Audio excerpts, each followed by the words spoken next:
And good morning, all my friends. How are you doing today? It is a rainy morning here. Hello, Magic Jack. Hello, Elaine. Hello, Anon. Sugar Mama. Lisa said, I love this song. We love Brandy Tyler and the entire family. Yes, we do. Hey, Nicey. Snow made it in. Hello, Britt. Bonnie. Woo! I think I caught everybody else in the pre-party. Mermaid, Clipper Chick, Kimberly. Yeah, sometimes people come in and they're chatting like at 3 a.m. So I get up, get my coffee, wipe the sleep out of my eyes, and I'm like, oh, we can chat while I'm getting the show ready. All right, as you know, we did a show about Michael last week. It really seemed to rattle some cages because a lot of you reached out to me saying, giving me minute marks, and particularly about Brandon. And I said, I agreed with every one of you, and I said, he knows more. For one, he's giving information that was not asked for. He's giving too much detail, but not answering direct questions. Now, it is no secret that he was with Sarah Wandra the day that Monkey was abducted.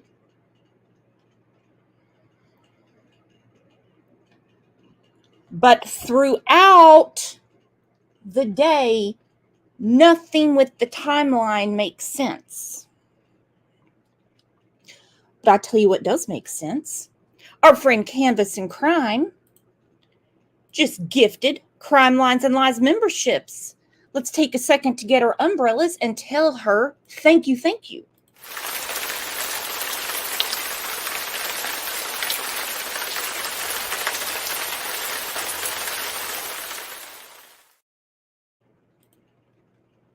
Our friend True Crime Beat said he's full of shit.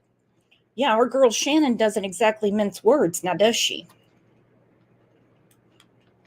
Let's take a second and tell everyone happy Tuesday. Welcome your neighbor.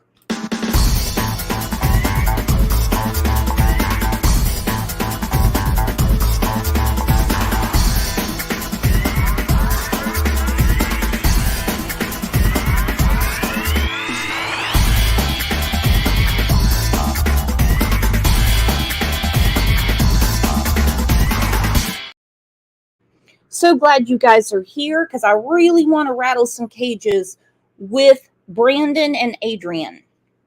For one, I know Brandon listens to the show. I know it. And he is welcome to come up any time he wants. I don't bite, and I'm just going to let him talk. Because we know he's not going to answer direct questions. Let's get to your comments from the last show.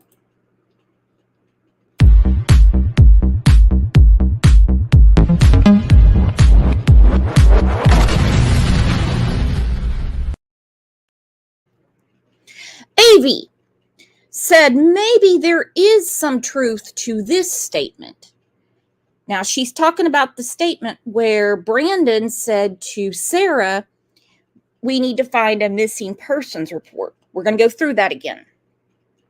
Avi said, I believe they were looking for a missing persons report to see if Monkey had been reported missing yet. That's a strange thing to say. You're looking for a missing person, not the missing persons report. Yeah, I thought that was extremely strange too, for him to say we need the missing persons report. Why? Comrie's mom said, these predators are more dangerous in the street than a pack of rabid dogs, and you know what they do to rabid dogs. Eek. Rebecca said, a tiny thought after all the driving around, and if I was watching my pennies, why would people struggling financially buy milk at a gas station where it costs a lot more than at the market? I would only if it was an emergency. Now, who in here has ever had a milk emergency? After a day of running around where you were at several different convenience stores, you drove by markets and everything, who at the end of the day, when you're supposedly looking for a missing child, decides to go get milk? No. Do they look like milk drinkers to you? Who's worried about healthy teeth and bones after a long ass day of running around? The only time I've ever had a milk emergency is when I had children at home because they used to drink a lot of milk. We could go through 3 gallons a week. Old Brandon, Adrian, probably Caesar was there. Stacy and Sarah weren't craving a big old glass of milk that night. True Crime Beat said, and going to get a special water bottle. Because he doesn't like the water in Fruitland. Absolutely insane. Well, we have our friend Level-Headed backstage. We've been bouncing back and forth about this, well, for a very, very long time. So let's bring up our friend Level-Headed and start dissecting.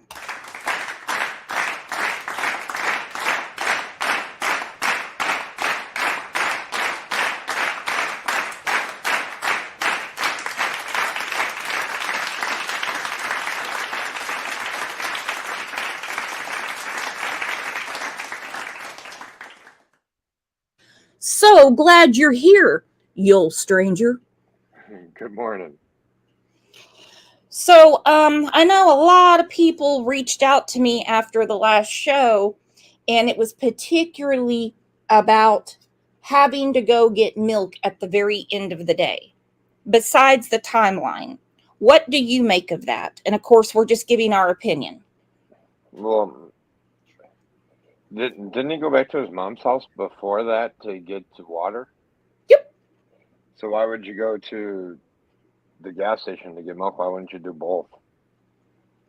Well, and let's face it, if he needed milk that bad, he would have got it out of his mama's fridge. Yeah, pretty much.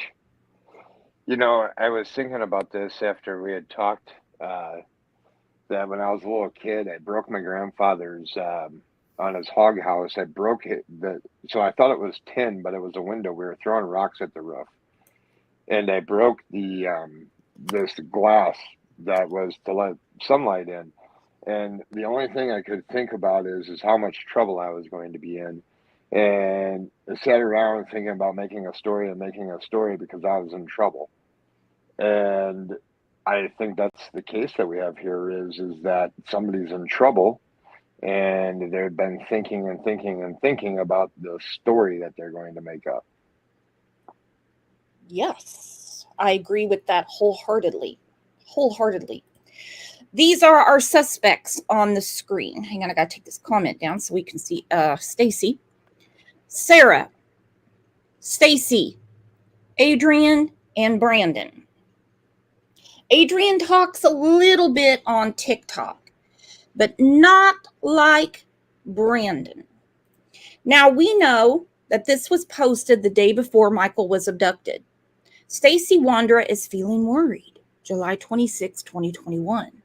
I'm feeling really worried about my wife, Sarah Ann Wandra. I brought her to the emergency department in Ontario, Oregon. She's not feeling good at all. She's having a lot of pain in her side of her stomach. Please be praying for my baby that she feels much better. I love you, baby. Feel better. So she's in immense pain on the 26th, according to Stacy. He takes her to the ER in Ontario, Oregon. But we have a somewhat of a Candace Wells miraculous recovery because the next day she is fiddle farting around all day. Mall, Popeyes, Applebee's, searching for monkey, going to get a special water bottle for Brandon, going to get the milk at the end of the day. How is that possible?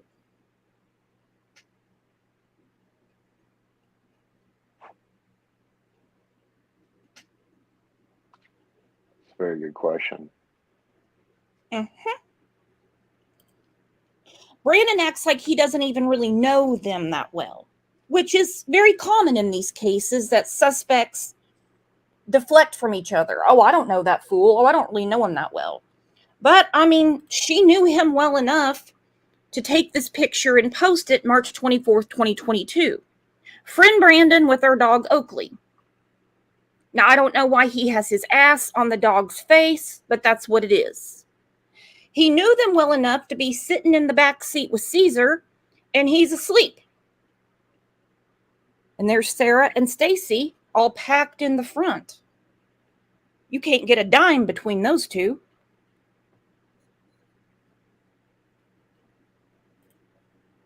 So we have the ER on the 26th, immense pain, but the next day we have a lot going on. We're going to go through the clip from Navalis. He's a friend of the show. If one of the mods can please put his channel in here, that'd be great. Also, Level-Headeds. This is the clip that AV was referring to. I'm going to play it straight through, then we're going to talk about it, then we're going to go to the full interview, because Brandon is the key to this. And Brandon, I know you're going to watch this. I want you to think long and hard of what you've done to this family. You are more than a part of this. You are a suspect. The first to talk is the first to walk. I want you to look at this. Here's little Michael. What is that, monkey? Bear. What is that? Hi. Hi, Bear. Hi, Bear. Hi, baby. All right, where'd you go? Oh, you went back the other way. Hi, Dad. This way.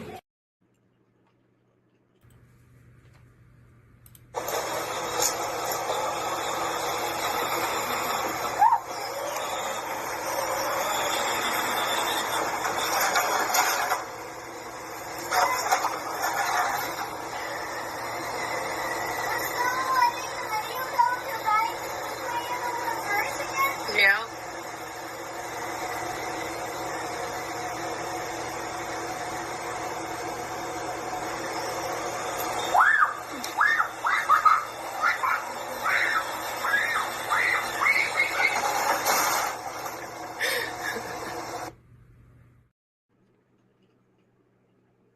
So, Brandon, you need to think about that every time you tell a lie or twist something around, because the damage that has been done to this family is irreversible.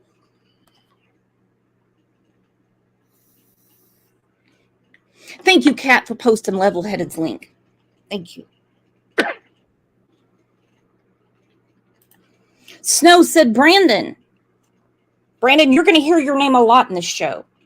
The truth will set you free from all the guilt and torment you are feeling. Find God and do the right thing. Our friend Lisa Durr, she knows how to call a spade, said Sarah was wanting Brandon to give her a child.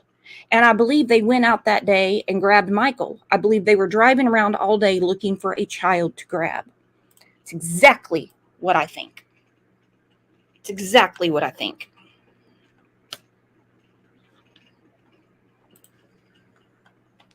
That day, I spent the night there because we came in towing my car from my mom's to their house. So we woke up and had breakfast and watched TV and coffee, and then we went, me and Sarah and one of her other friends that was there visiting for like a week or so because he came in from the airport.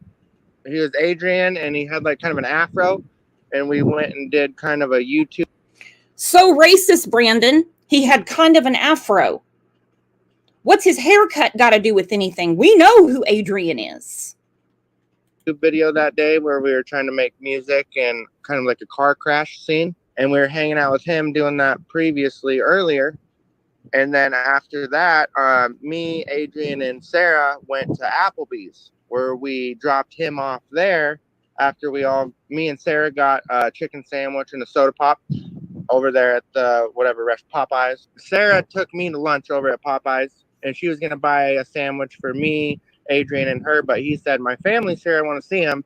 So I'm going to go to Applebee's and go over here and have dinner with them, or lunch with them real quick, and then give me a little bit of time to do that. And then you guys come back and get me.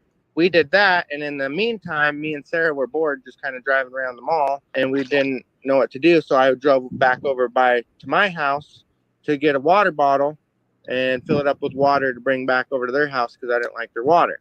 And then during that time, after that, we came back to the mall and we picked up Adrian, me and Sarah, and then all three of us, Sarah, Adrian, and I, we hopped in the car and we went back to the Fruitland house.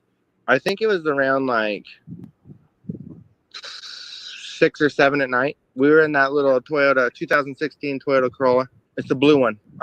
So I asked them earlier that day if we could use their pickup to go to my house, my mom's house, and get my Mercedes-Benz and tow it back over there so I could work on it if I was going to be hanging out over there doing the taxi business. Yeah, I remember going to the gas station. We were probably at the gas station filling up like right at 7. We came back over there, and then right as soon as we were getting the car back to the neighborhood, the whole neighborhood was on high alert looking. Okay, so they're at the gas station, filling up around 7. Now we know approximately what time Michael was abducted. Now listen to what he says.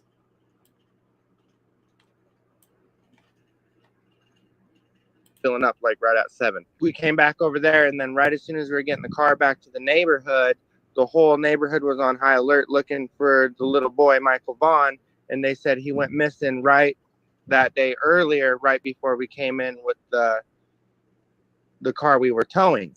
And then right as soon as that happened, I went out and tried to look for the kid with Sarah. We got in her little Toyota car and drove to the gas station and drove around after we got out of the pickup, and then tried to look in the field to see if he went down by the river or if he could be out just wandering lost. And, that's what hit my mind first. And then from there, it was me and Sarah. We went to the gas station, got some milk. And he says it so nonchalant. It was me and Sarah. Where was Adrian? Where was Adrian? Now it's just you and Sarah.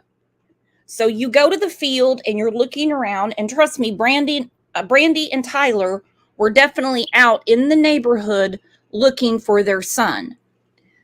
They would remember Sarah, Adrian, and Brandon out. I have a feeling they didn't see them. So we fill up around 7 o'clock is what he says. I have a feeling that time is wrong. Now, so you're already at the gas station. You switch from the truck to the Toyota Corolla. God bless its tires. And then you go back to the gas station. I'm going to assume with Michael in tow, or Michael's already at her house, to grab the milk.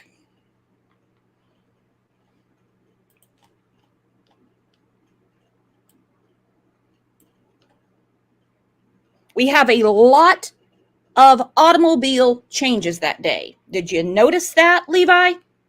Yeah, I noticed that. But interesting facts is that they went to gas stations, which I'm pretty sure when I was going down on Google Earth, searching the different gas stations and stuff in Fruitland, I'm pretty sure they all have security cameras. So it'll be interesting to see how his story actually lines up. Oh, yeah. Trust me, by now, law enforcement knows exactly where their asses were all day. On her little Toyota car and drove to the gas station and drove around after we got out of the pickup, and then tried to look in the field to see if he went down by the river or if he could be out just wandering lost. And, that's what hit my mind first. And then from there, it was me and Sarah. We went to the gas station, got some milk, and then did this and that and came back. And then right when we got back, Carson had his pickup next door with a light bar on it. So I said, hey, we need to start this up and kind of go look in the neighborhood and the farmer field and the river. We got to go find this missing person report that just came out, Sarah won. So he got the milk, and then he says, we want to find this missing person report. Now, Brandon doesn't seem like the type of dude to me that would need a missing persons report. If you see a child wandering around, then that's obviously the child you're looking for, correct? But he wanted the missing person report. Do you find that odd, Levi? Yeah, I wouldn't call it a missing person report. I mean, if you're the missing child, um, I mean, I don't know anybody that would call it a missing persons report. Brandy said the Interesting. first alert didn't go out until 8:20 p.m. He puts himself at the gas station around 7, filling up the car. Then he says they went back to the gas station to get milk. Brandy says the first alert didn't go out till 8:20. So why, roughly between 7 and 7:30, was he looking for a missing persons report? Time is extremely important in these cases. Well, they always say criminals always tell on themselves.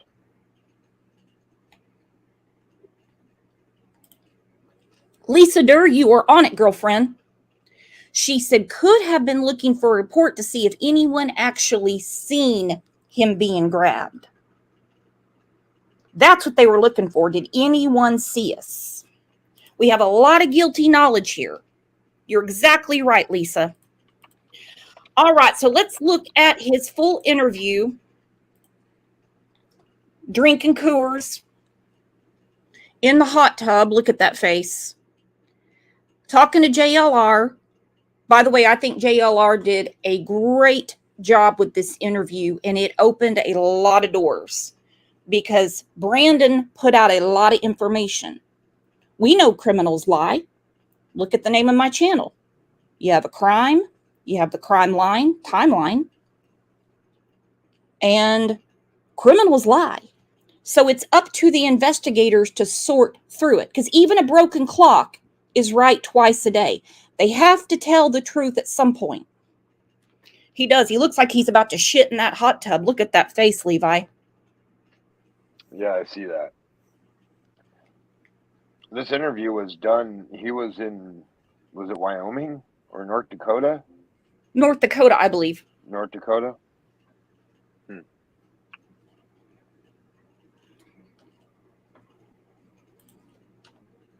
Before was Tanner Butler. I just looked at my Facebook page now, and his name's Tanner Butler. He was staying there with me and Stacy and Sarah at the time. Like all four of us were roommates. Yeah. So, yeah, go ahead. And then I guess the whole thing on how this started was the fact that Sarah, like, kind of threatened him or, like, told him, get out of my house and don't come here no more because you were drinking. And I don't want you to be a bad influence on my poor little husband, Stacy, blah, blah, blah. Blah, blah, blah. So this is when she got into it with Tanner, and she wanted Tanner out of the house. So they have a true flop house, okay? Yes, they were also running a taxi cab business where they would tell people, bring your own car, bring your own insurance, we'll dispatch you, and we'll split the money. But you're going to use all your own shit. What a deal, huh, Levi? Yeah. Sounds like the dream job of the world. Oh, yeah.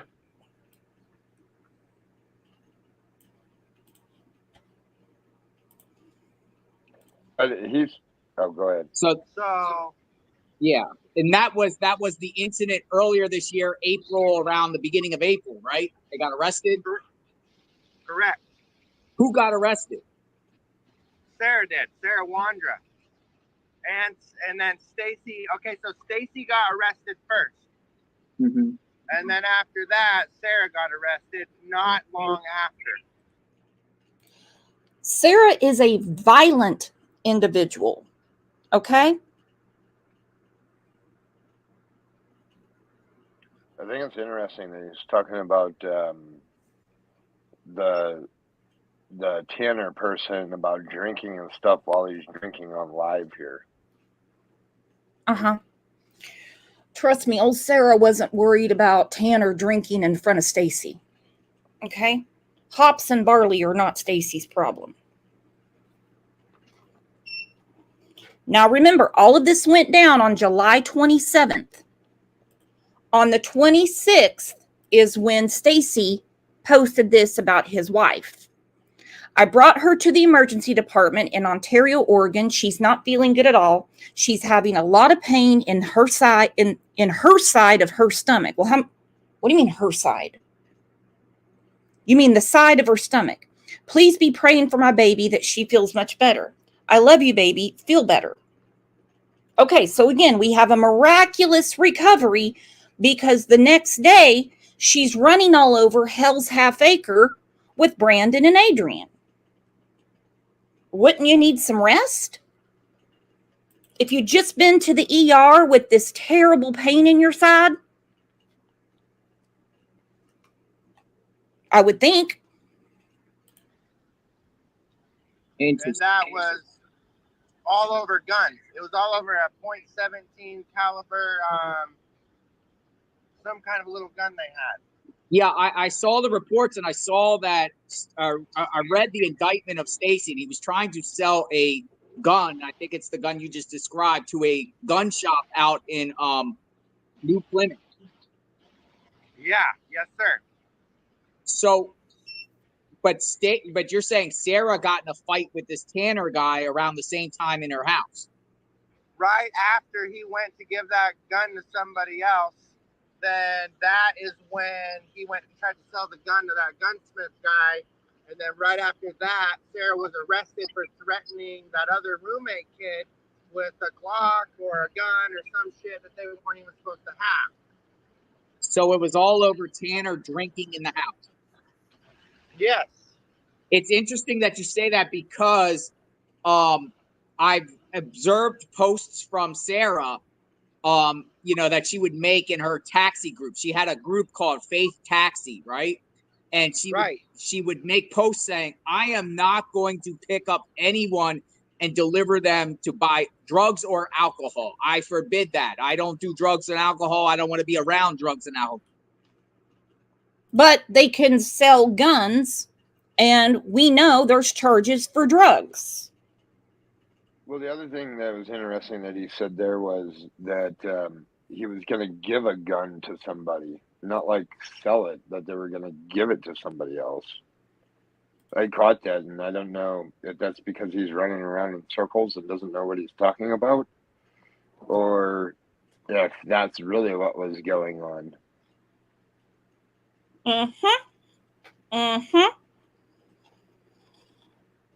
So if they were giving the gun away, then why was Stacy trying to sell it at the gun shop in Fruitland? Yeah. Well, I think they said New Plymouth, right? Is where the gun shop was. Well, that's what Brandon says, I think. I heard him say Fruitland.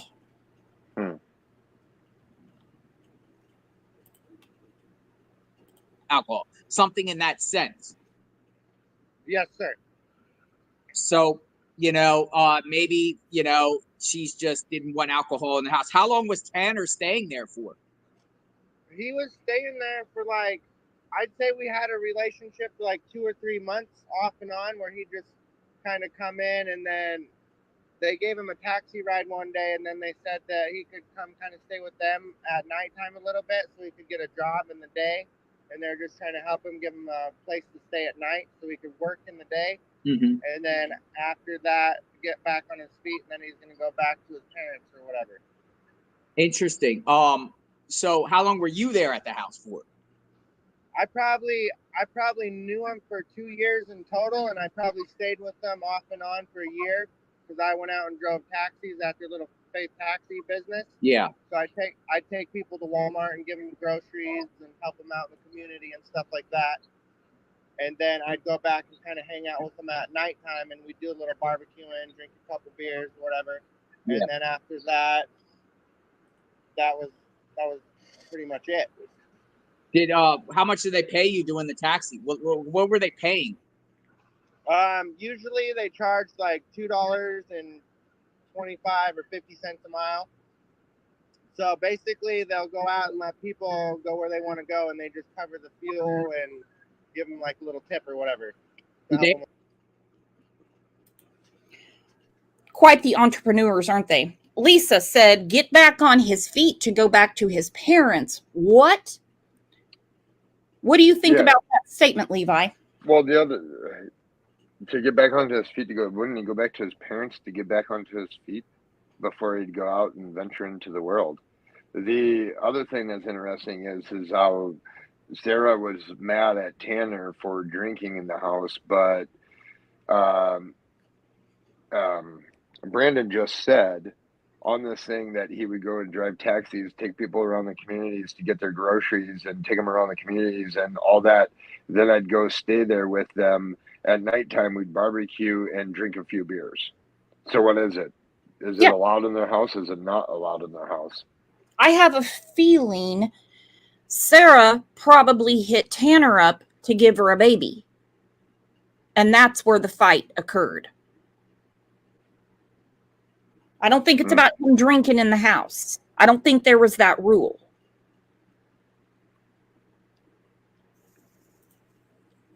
With groceries. Okay. Did they have other people working for them besides you? Yeah. They had one other guy that was working there, and then me and Stacy and Sarah. So there's like 4 total. What was the other person's name? Do you know? The other guy was I want to say it was another Hispanic guy that was my friend that they met during that time. Yeah. And we kind of hung out, and he had an SUV, and we drove around a little bit and talked, and he kind of stayed there like 1 or 2 nights, and then after that he just kind of headed out. You don't know his name? I want to say it was like, it wasn't Jesus, it was like, it was kind of like Caesar or Jesus, kind of like one of those names, but it started with a J. He knows his damn name. He knows his name. This reminds me of Candace Wells by the pond talking to Chris McDonough, and he was asking about Jose. She goes, oh, it was some Mexican guy. I can't remember his name. He said, was it Jose? He lived with her. They lived together. Here they are in the back seat. That's Caesar right next to Brandon taking a nap. But he wants to act like he barely knows him. We've already described Adrian as just having some afro.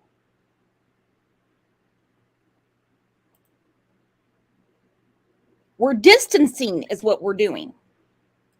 But it wasn't Caesar, the guy that was in the car with you in that picture, right? Not him. Right, because that was when that picture was taken. I only met him like 1 or 2 other times before that. Stacy took me over to his house, and we picked him up for a taxi ride, and we took him to, like, I don't know, just one of his friends, and then came right back. And then we are all just... And let me tell you about Caesar. He's in the big house right now. I have to put this mildly because it's YouTube, for very inappropriate acts with children. Birds of a feather fly together. Chilling. Yeah. So you're saying that this Tanner guy did it. He must have done this to Michael. Tanner had to do something. You're hearing or you know? No, I don't think Tanner did anything like that. I just know that Tanner and Sarah got in a fight, and that's why she got charges in the first place, because she didn't handle the situation properly. Okay, so going back to the couple weeks ago when authorities went to the Wanderers' house with a warrant for the property to dig up looking for Michael, what brought them there? Like, who said what? Who said what to bring them there? Did the detectives tell you? I think that they said that the cadaver dogs, they brought dogs over there and it alerted, like on a scent trail or something. Mm-hmm. And there was rumors that there was a little tricycle bike over there and a little shirt or something like that.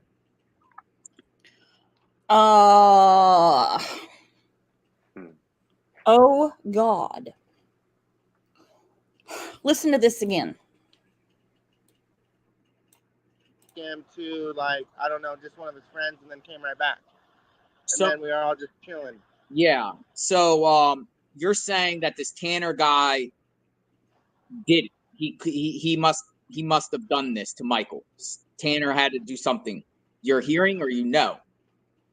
No, I don't think Tanner did anything like that. I just know that Tanner and Sarah got in a Anything like that? What is that exactly?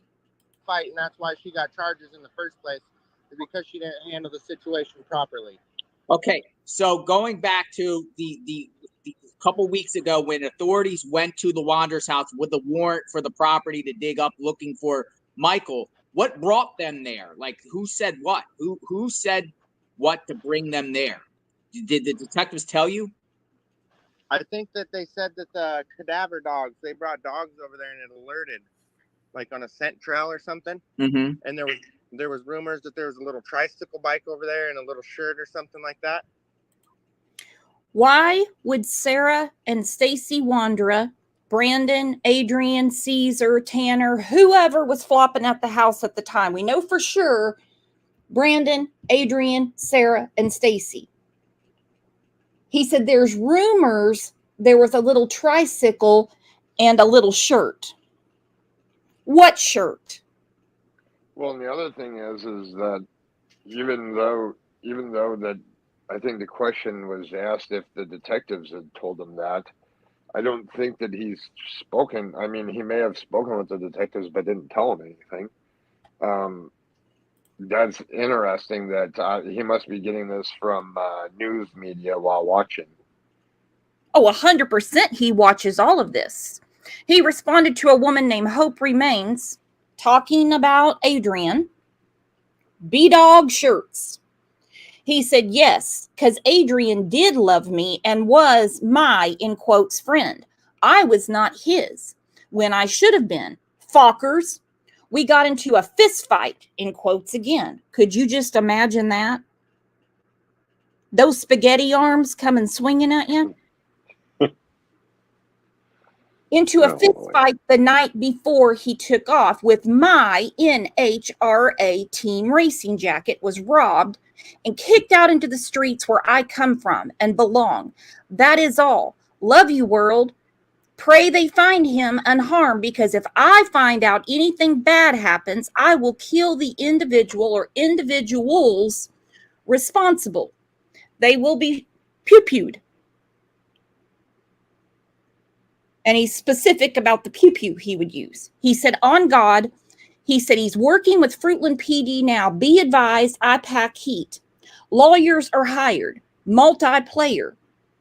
As in many, in the excess of 100. So we're supposed to believe that broke-ass Brandon, he's broker than a donkey's dick, has over 100 lawyers, and we're really supposed to believe that he somehow earned this NHRA jacket. This is just an example of it. Brandon, the competitive racer. Bullshit. But why would people spread rumors? Are you thinking they were just trying to pin it on them? Possibly. Yeah, I think that they were. I don't know.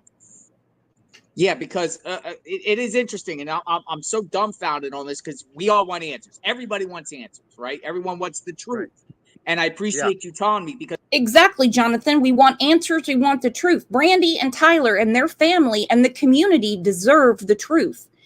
He holds the key. Brandon, I know you're listening right now, or you're going to listen later. You hold the key. You know way more than what you're saying. And I want you to look at this video, and I want you to think about the secrets that you're holding. What is that, monkey? Bear. What is that? Hi. Hi, Bear. Hi, Bear. What are you doing? All right, where'd you go? Oh, he went back the other way. Hi, Went Bear. this way.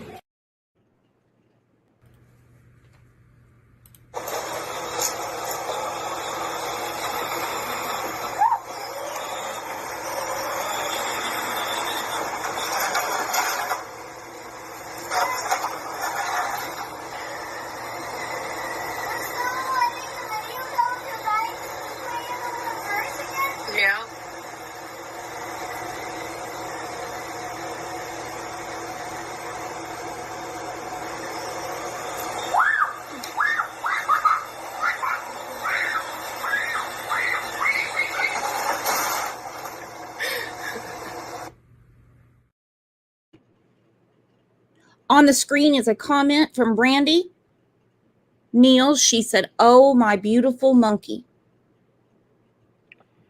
Brandon, I want you to get that embedded in your head. Well, it's interesting because JLR just asked him if this was like some sort of a setup or something.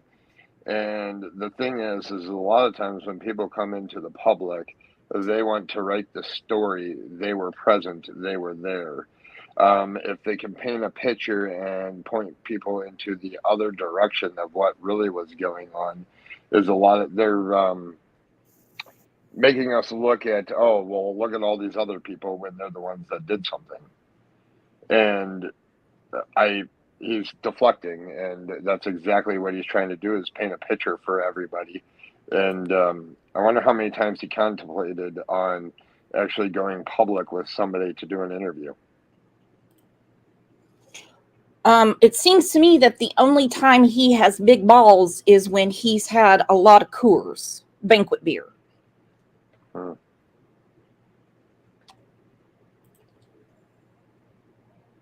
Because, believe it or not, me digging in on you, I'm thinking, okay, this Brandon guy is involved because Sarah got arrested. But at the same time, people are like, well, Sarah's like kind of crazy, right? She's kind of mentally ill, and she could just been rambling, hey, I buried the body, when it's not true.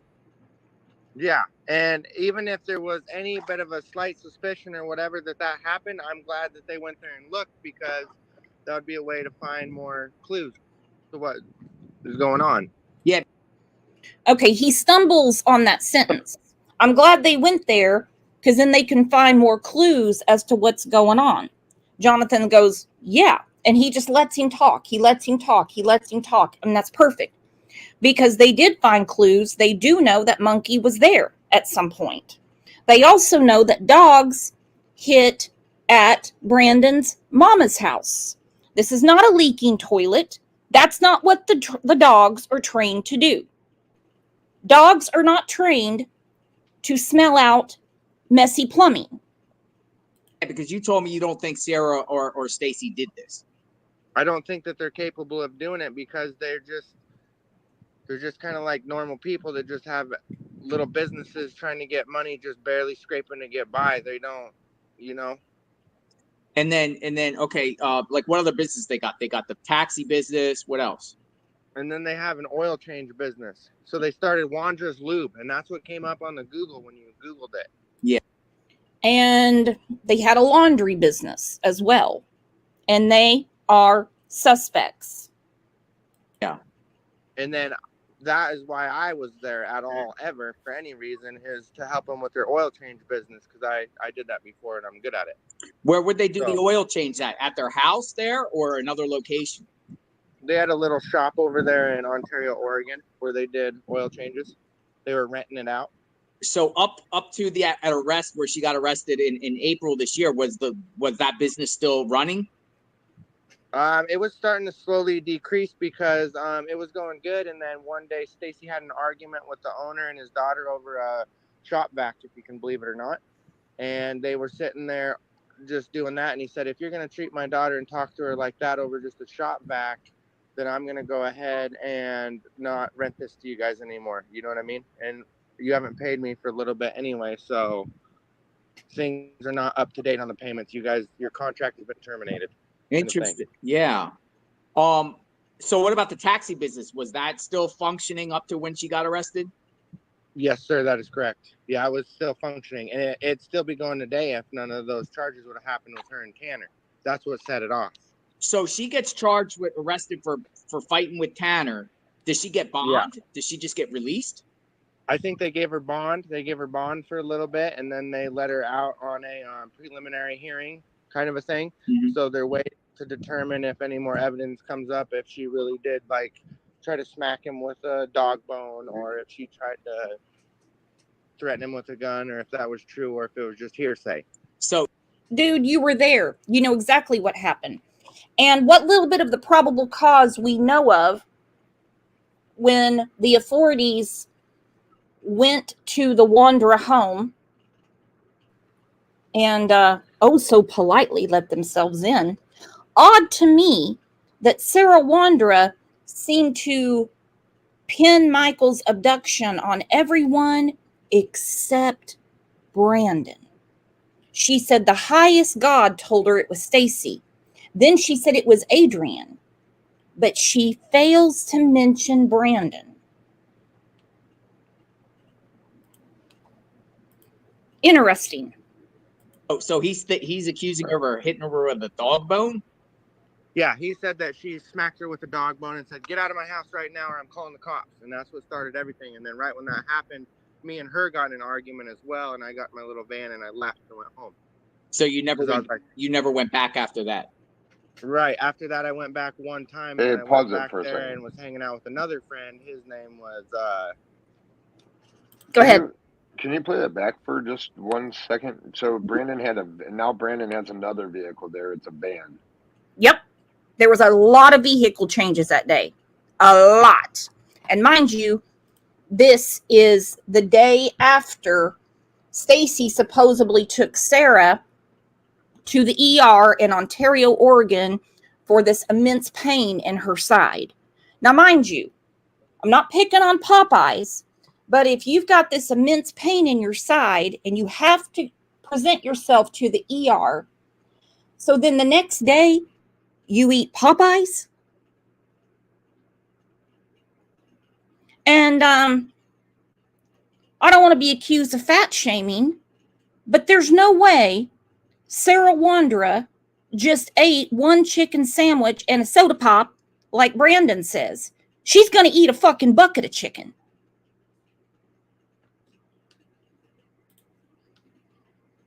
Lots of vehicle changes that day. it'd still be going today if none of those charges would have happened with her and Tanner. That's what set it off. So she gets charged with arrested for fighting with Tanner. Does she get bond? Does she just get released? I think they gave her bond. They gave her bond for a little bit, and then they let her out on a preliminary hearing kind of a thing. Mhm. So they're waiting to determine if any more evidence comes up, if she really did like try to smack him with a dog bone, or if she tried to threaten him with a gun, or if that was true, or if it was just hearsay. So he's accusing her of hitting her with a dog bone? Yeah, he said that she smacked her with a dog bone and said, "Get out of my house right now or I'm calling the cops." And that's what started everything. And then right when that happened, me and her got in an argument as well, and I got my little van and I left and went home. So you never 'Cause I went, was like, you never went back after that. right. After that, I went back one time, and then I went back there and was hanging out with another friend. His name was Randy, and he was from North Carolina, and he got in a crash with his motorhome. So they were trying to help him with that, with the taxi, by giving him a ride to do the repairs on his pickup. They got totaled from the crash, and then from there, that's when that kind of went sideways. And I went back there. What do we know about Randy with the motorhome? Does And Randy even exist? I don't think Randy exists. That's just my opinion. And again, he's trying to distance himself from July 27th and from the Wandras and from Adrian. But he was there the whole time. He was still living with them in March of 2022. Friend Brandon with our dog Oakley. He looks pretty damn comfy there. When I go to just visit a friend, I don't take a nap on their couch. You're in deep, Brandon.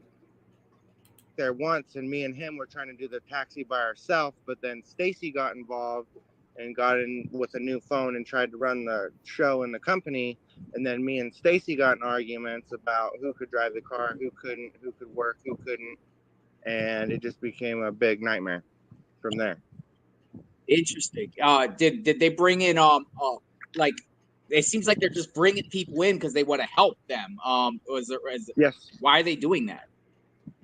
I don't know. That was one of the biggest questions that was on my mind too. It's just like they were trying to, they said that they kind of did it for God, or they did it for the church, and they want to give people a place to sleep at night so they don't have to be homeless, you know?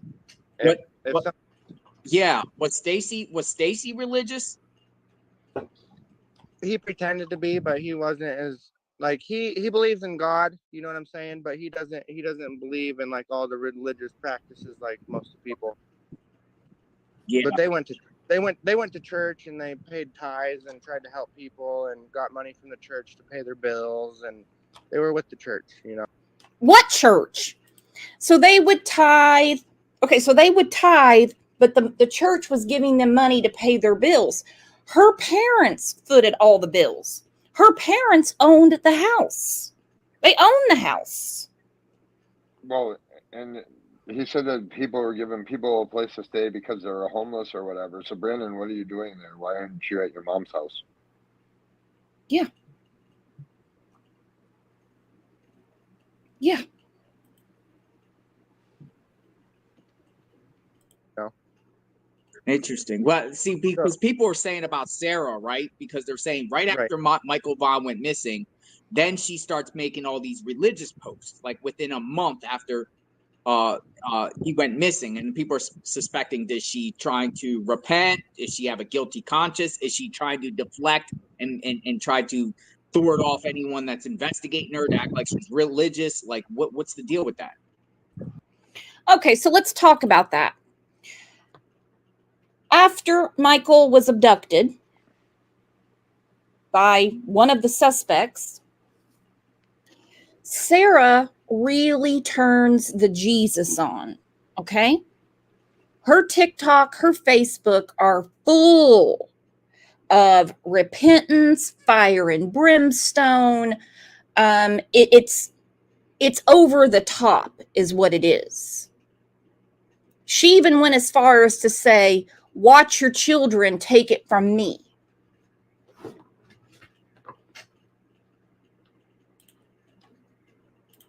Yeah, I know that they always kind of like hid behind it, or they went with those kind of things. Like the whole time I was there, they just say, "Oh, we believe in God, and God tells me what we should do for the day and how to help people, and we believe in doing good to the community, and it'll come back around," kind of like a good karma thing. Yeah. And so that's why like they were kind of like good charity people. So I don't know why they would go from that to getting caught with guns and then trying to run off with the story that definitely didn't happen in front of my eyes, or else I would have reported it too, you know. Yeah. So that's why it's questioning to me. And that's why I'm asking you questions, because maybe you have the clues of the idea, but you're saying that they couldn't have done it. Now, let's go back to that day Michael went missing, right? So, okay, so he's saying they couldn't have done it. Well, these are the suspects: Sarah, Stacy, Adrian, and Brandon. They even put it on the local Toledo news that Adrian is in Toledo and that he is a suspect in the disappearance of Michael Vaughn. Well, is the religion thing all part of their story? So, like, that was to show that, hey, look, we're these religious people that if something was ever found out or traced back to them, that this is who we are. And maybe that line was told to somebody to stick with. Just a thought. No, I see exactly what you're saying. And, you know, you're talking about the disappearance of Michael. And then she primarily is using social media to talk about religion. Yep. Yeah. That morning, where were you all at on July 27th, 2021, the day Michael was reported missing? Where were you guys at in the morning? Okay, so earlier that day, I spent the night there because we came in towing my car from my mom's to their house.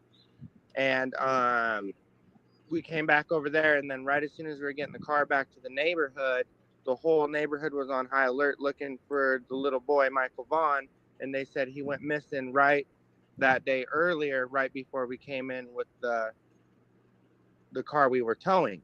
And then right as soon as that happened, I went out and tried to look for the kid with Sarah. We got in her little Toyota car and drove to the gas station and drove around after we got out of the pickup, and then tried to look in the field to see if he went down by the river or if he could be out just wandering lost. And, that's what hit my mind.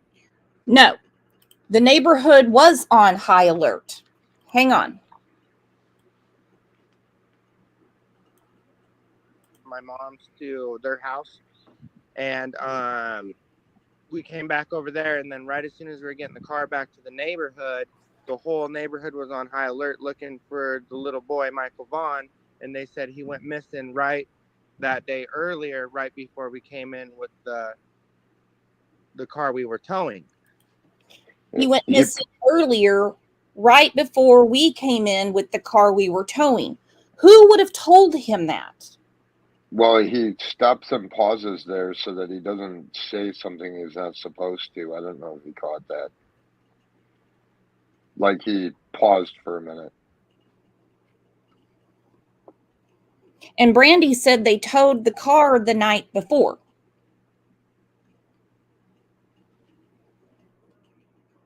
He almost slipped. Yep, Avi said, whoa. What a pause, though. He almost slipped.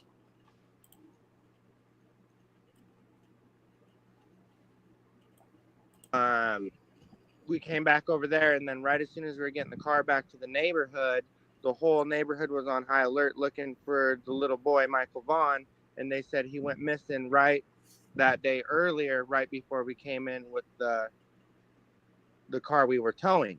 And then right as soon as that happened, I went out and tried to look for the kid with Sarah. We got in her little Toyota car and drove to the gas station and drove around after we got out of the pickup, and then tried to look in the field to see if he went down by the river or if he could be out just wandering lost. And, that's what hit my mind first. And then from there, it was me and Sarah. We went to the gas station, got some milk, and Okay, so again, we're fueling the car. We have several vehicle changes. Then we go back to get some milk. Kathy, thank you for saying that. He went to his mom's. Didn't the dogs hit there? Yes, they did.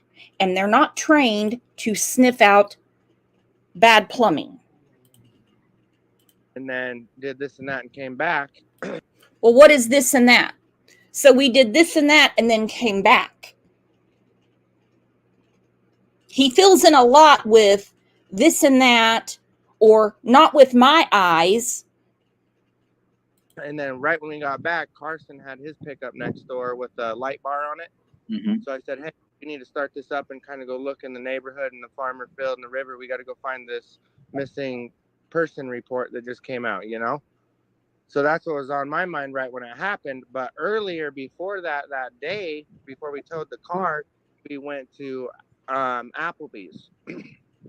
And So that day before we towed the car, which we believe the car was towed the day before, we went to Applebee's. I think they were trolling around all day to find a child. And we'll get to why I believe that. And What time was that? That was earlier in the day after we woke up and had breakfast and watched TV and coffee. And then we went, me and Sarah and one of our other friends that was there visiting for like a week or so because he came in from the airport. He wanted to go visit his family over by Nampa area somewhere by the Karcher Mall. Who was that? So that's eight. He wanted to visit his family over by the mall. I think they were trolling the mall to find a child. But did he say the Napa Car Mall? Is that what he said? Karcher Mall. It's on the screen there, right? Karcher? Yeah.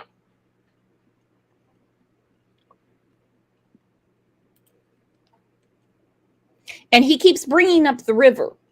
Why is he bringing up the river? They searched the river. Adrian. Is that the Adrian Hernandez? No, that's a different guy. Adrian Hernandez, I was locked up and incarcerated with him at the Canyon County Jail earlier this year. And he was just there for like some kind of a quarrel or marijuana or just some little petty charge. And he's just there for that. But this Adrian that I'm talking about was a different person. Who? Like, what's his last name? I don't know his last name at all. I just know that How does this asshole not know any times that I'm talking to you, Brandon? You can come up anytime you want. And how are you unclear on everybody's names? You lived with them. And there's no Popeyes by the Karcher Mall. There's an Applebee's, but no Popeyes. Unless if that's closed down and Google Earth's not going to show it to me. But there's no Popeyes there. And I don't believe that Applebee's was open because they were still on lockdown from COVID.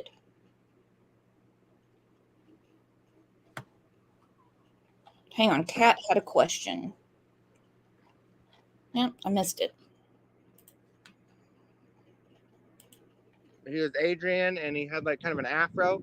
And we went and did kind of a YouTube video that day where we were trying to make music and kind of like a car crash scene. Mm-hmm. And we were hanging out with him doing that earlier. And then after that, me, Adrian, and Sarah went to Applebee's, where we dropped him off there after me and Sarah got a chicken sandwich and a soda pop over there at the Popeyes restaurant. Who bought the Applebee's? You or him? Or who paid for it? Sarah took me to lunch over at Popeyes, and she was going to buy a sandwich for me, Adrian, and her. But he said, my family's here. I want to see him. So I'm going to go to Applebee's and go over here. No way would Adrian's family want to see his ass. No way. And I know that for a fact. Okay, so there was no family reunion at the Applebee's.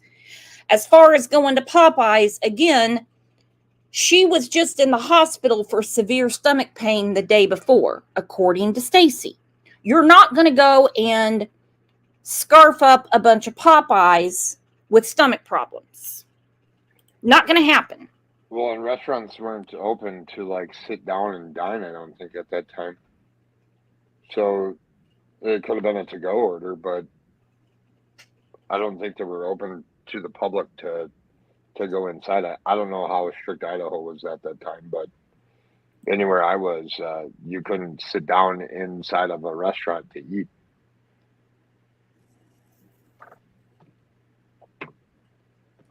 I don't know, because every state was different.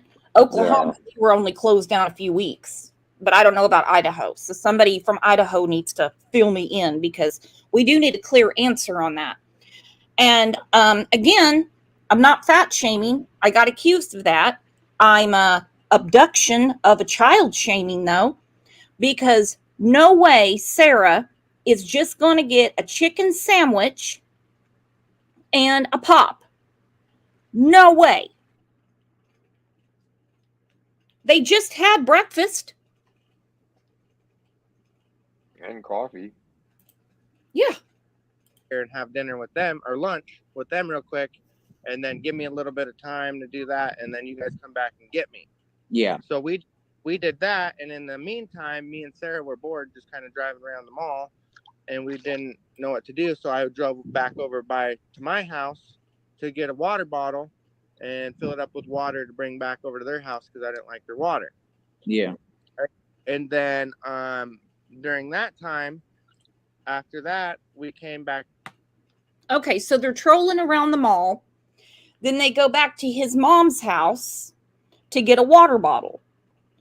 Now, how many damn places? They were just at Popeyes. They've got water there, but he goes to his mom's house to get water. We're just further south.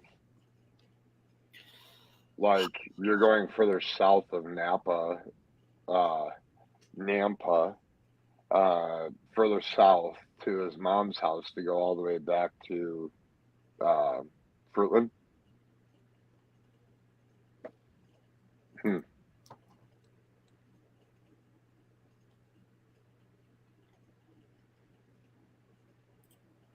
Okay, Brandy said we had just started opening up restaurants at the time for sit-down dining. Okay.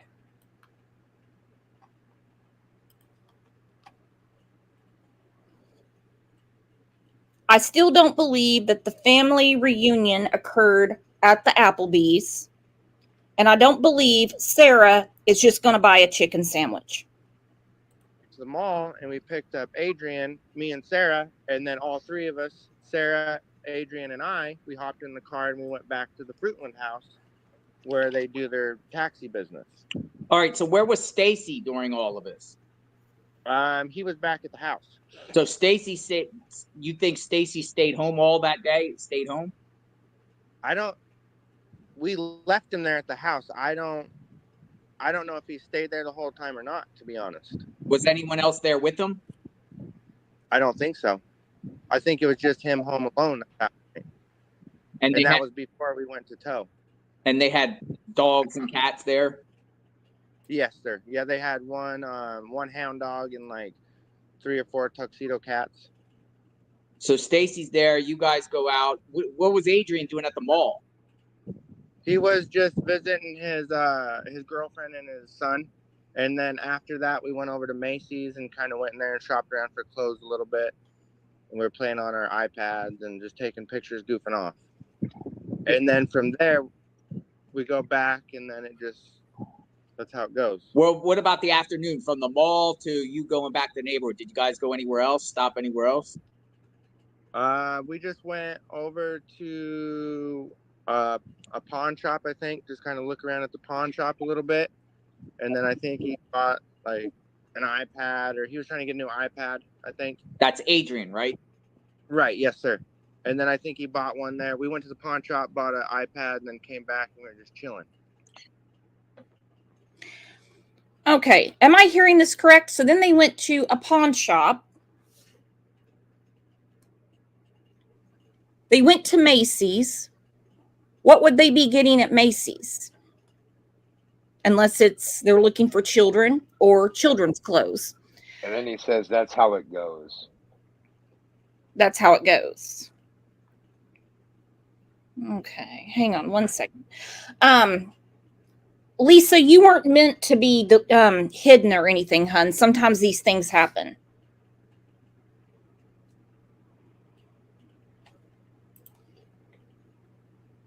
So what car were you guys all in? We were in that little 2016 Toyota Corolla. Okay, so he's specific about the Toyota Corolla. He doesn't just say we were in a Toyota Corolla. He says we were in that little 2016 Toyota Corolla. So we're very specific about that vehicle.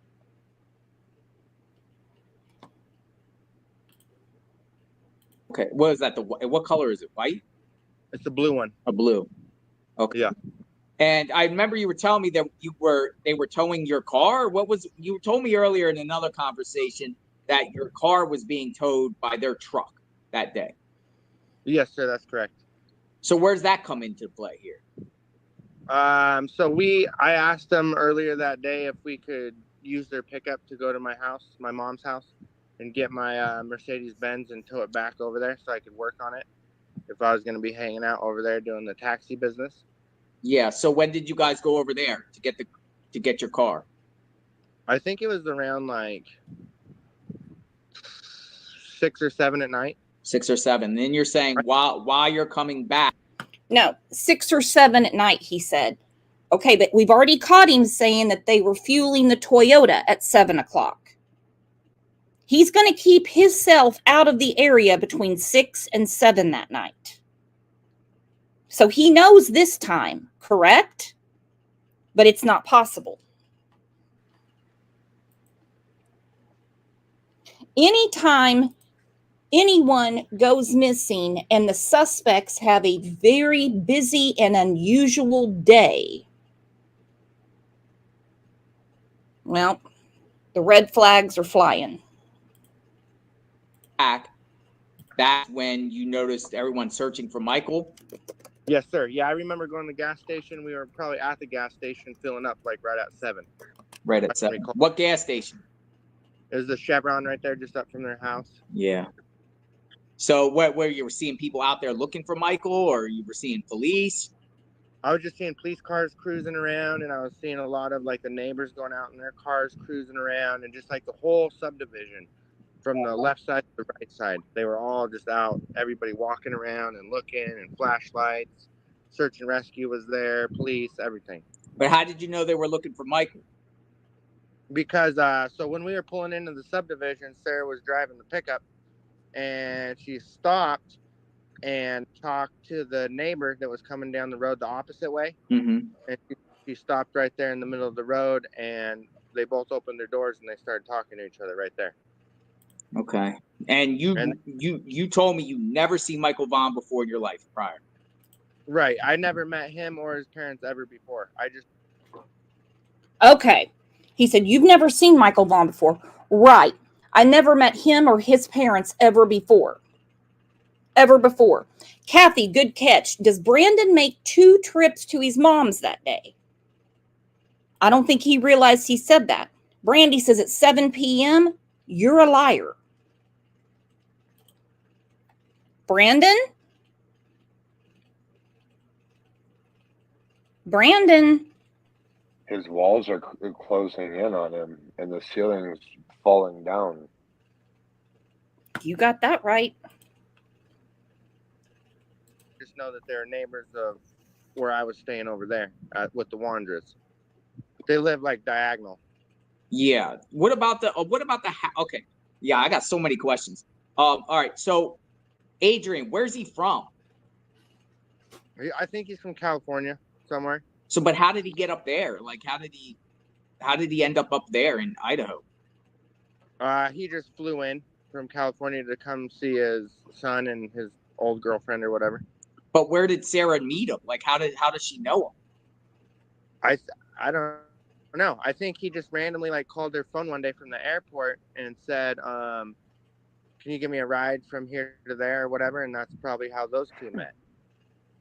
Yeah, because, obviously, Sarah, according to this arrest affidavit, she's claiming that this Adrian guy helped bury Michael in her yard. That's what she said, according to the arrest affidavits, or the neighbors. She also said the neighbor's yard, too.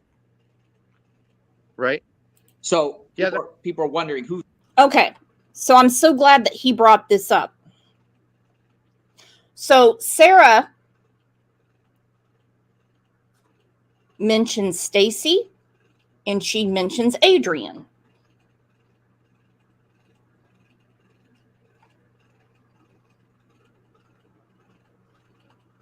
Listen to how he answers this. Who's Adrian? Yeah, he's just some kid that came here from California for a little bit to visit his son and his old girlfriend. Did he get arrested at all? No, he didn't get arrested or talked to or nothing. So how long was he there at their house for? He was only there for like a week up to 2 weeks, tops. After Michael went missing? After Michael went missing, I'm pretty sure he was there for like a couple days after that as well. Okay, so he was there about a week and a half prior to Michael being missing. Then Michael went missing, and then a couple days later, he goes back to California. I think so, yeah. Do you know where in California? I have no idea. You're in a hot tub. I see you're in a hot tub. What's that, the North Dakota life? Yeah, that's the North Dakota life. Trying to stay warm out here right now. Yeah.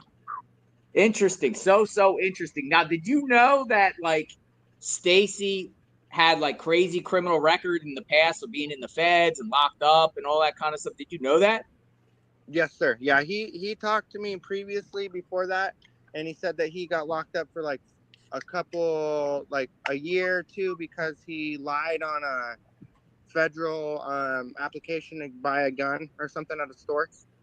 So you've seen him with guns. Like, why would he still have guns if he already got arrested for it? Did he just not care? Or? I think that was it or something. Because at first he said, "Hey, I know that you're not a felon and you can have guns. Do you want me to try to find you a gun?" And I tell you what, got to put my glasses on. It is no surprise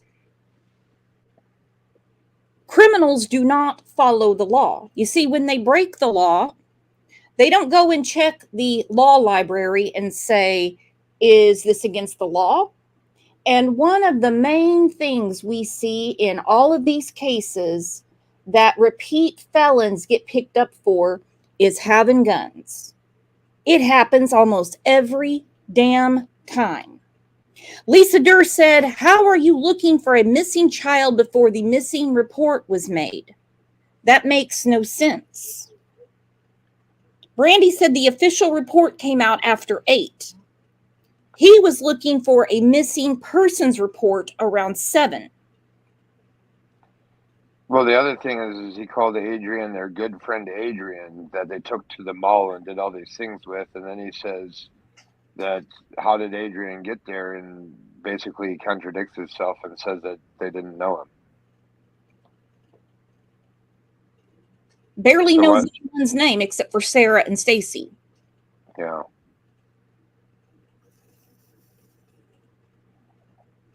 Asking for the missing persons report, saying that the neighborhood is on high alert, nobody in their right mind would say, oh, I need to see the missing persons report. I agree 100% with Lisa.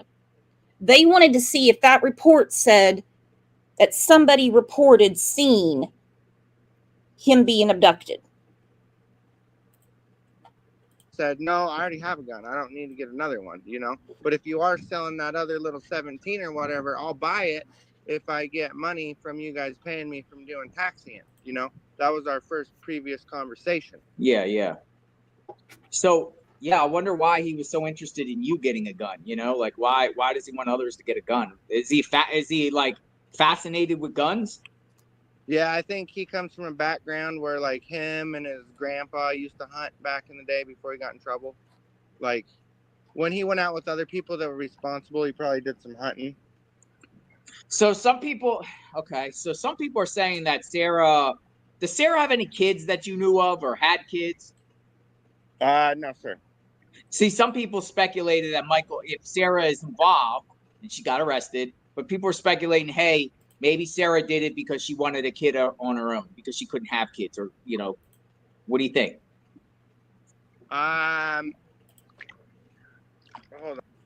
on. Okay. Brandy said the 911 call was at 7:21 p.m. The first code red alert went out at 8:20. So why was Hollywood Hot Tub looking for a missing persons report at 7?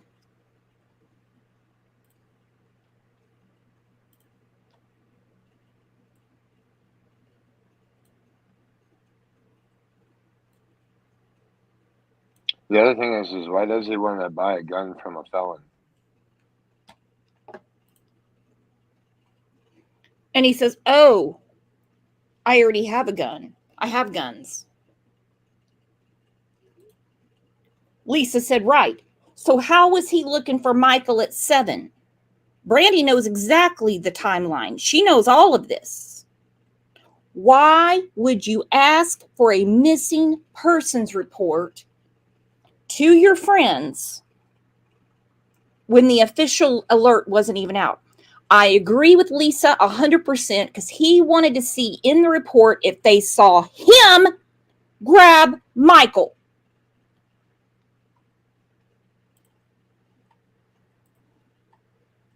He probably did some hunting. So some people are saying that does Sarah have any kids that you knew of or had kids? No, sir. See, some people speculated that if Sarah is involved and she got arrested, but people are speculating, hey, maybe Sarah did it because she wanted a kid on her own because she couldn't have kids, or, you know, what do you think?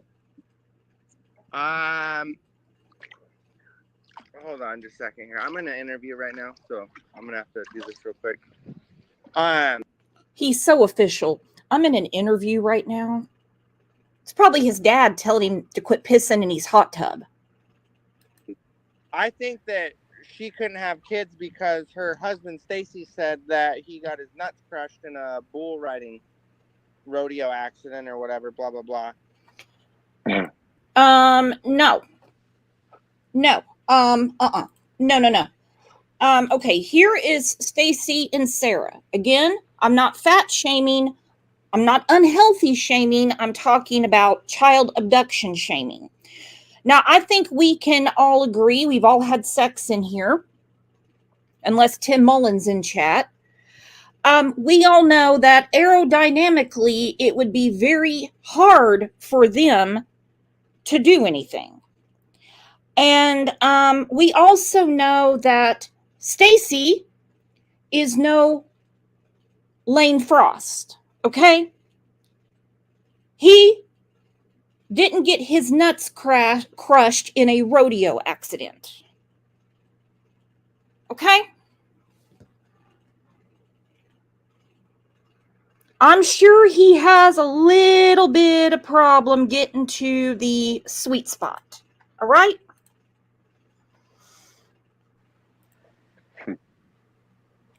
He said he used to bull ride and a bull stepped on his thing and crushed it, so he couldn't have him. So Stacy was riding a bull, and a bull stepped on his nutsack. No. Oh my God. First of all, he weighs as much as a bull. he couldn't give her a child then. Right, and he wanted a kid, and she really didn't. Oh, she didn't want a child. No, she didn't really want to have a kid, but he was trying to push that on her. So is it possible? Okay, so you're with Sarah and you're with Adrian out or getting your car and bringing it back. Is it possible Stacy was home left alone and did something and maybe like went out and snatched Michael? I mean, how do you do you guys know about Stacy's whereabouts at the time? I personally don't. So I'm saying that could be a possibility. Okay, but he said they're normal people that couldn't have done this. So he doesn't know Stacy's whereabouts throughout the day, but he's saying Stacy could have done this. He said that could be a possibility. And he says, because there was no one else there with him, correct? Right. Yeah. Yes, sir. But you're saying that you were with Sarah all that day. You and Adrian and Sarah were all together throughout that whole day, starting in the morning. And you didn't she didn't go off on her own or do anything? No, I was with Sarah that whole day and Adrian. And then Stacy was left home alone. Stacy was left home alone. What when you guys were out, what cars were there with Stacy? I think he had his little Cadillac Escalade that he cruised around at that time. What color was that? It was a white one, an older one that he traded his pickup in for. That when that pickup started to have a couple issues, instead of getting it fixed, he just traded it in. Yeah. See, because he's left alone and no one else is there with him. I wonder if he ventured out. Yeah. Okay. For instance, when you guys got back, was he in the house? Yeah, he was in there. He was in there on the couch. I'm pretty sure. What was he doing? Just watching TV. Like he never even went anywhere. Right. Okay, well, you answered the question right there. He's in there, laying on the couch watching TV. Jonathan says, like he never went anywhere. And he goes, right. He was with Sarah all day. Sarah had been asking Brandon to get her pregnant. They had all kinds of crazy errands all day long. Don't think they had not been watching that neighborhood. Don't think for a minute. So the pickup truck, you just said that they sold. So what truck did they tow the car with? And what truck did they? He said he had traded in that truck to get the older Escalade. So didn't they tow a vehicle with a truck? Are they calling the Escalade a truck maybe? Or they actually have a tow truck? I'm kind of confused. It's a lot of cars. Trust me, I'm confused about all the vehicles in one day too. Yeah, because he's left alone. It seems like you three have you guys are each other's alibis, I guess, and you're saying you did whatever throughout the day. And I appreciate you talking to me. I mean, somebody that would be guilty wouldn't be telling all this in a sense, but people just want answers. Yeah, and I want answers too. I don't think Adrian did it, and I don't think Sarah did it. But Stacy, I know that sometimes he's lied to me and he's lied to others, and he's done he says he'll do something and then he really don't do it. And I got after him about that, and I was trying to teach him that you're not supposed to do that in life, and then he'll get something. Oh my God. I don't think Adrian would do it. I don't think Sarah would do it because he was with them. Because he was with them. But Stacy, he'll say he's going to do something, then he doesn't. He goes, and then I tell him, you're not supposed to do that in life. Well, you're also not supposed to abduct children and ruin a family's life. Brandon, again, I know you're going to watch this show. I know you are. Keep this in mind. What is that, monkey? Bear. What is that? Hi. Hi, dear. Hi, Bear. How are you doing? All right, where'd you go? Oh, he went back the other way. Hi, Dad.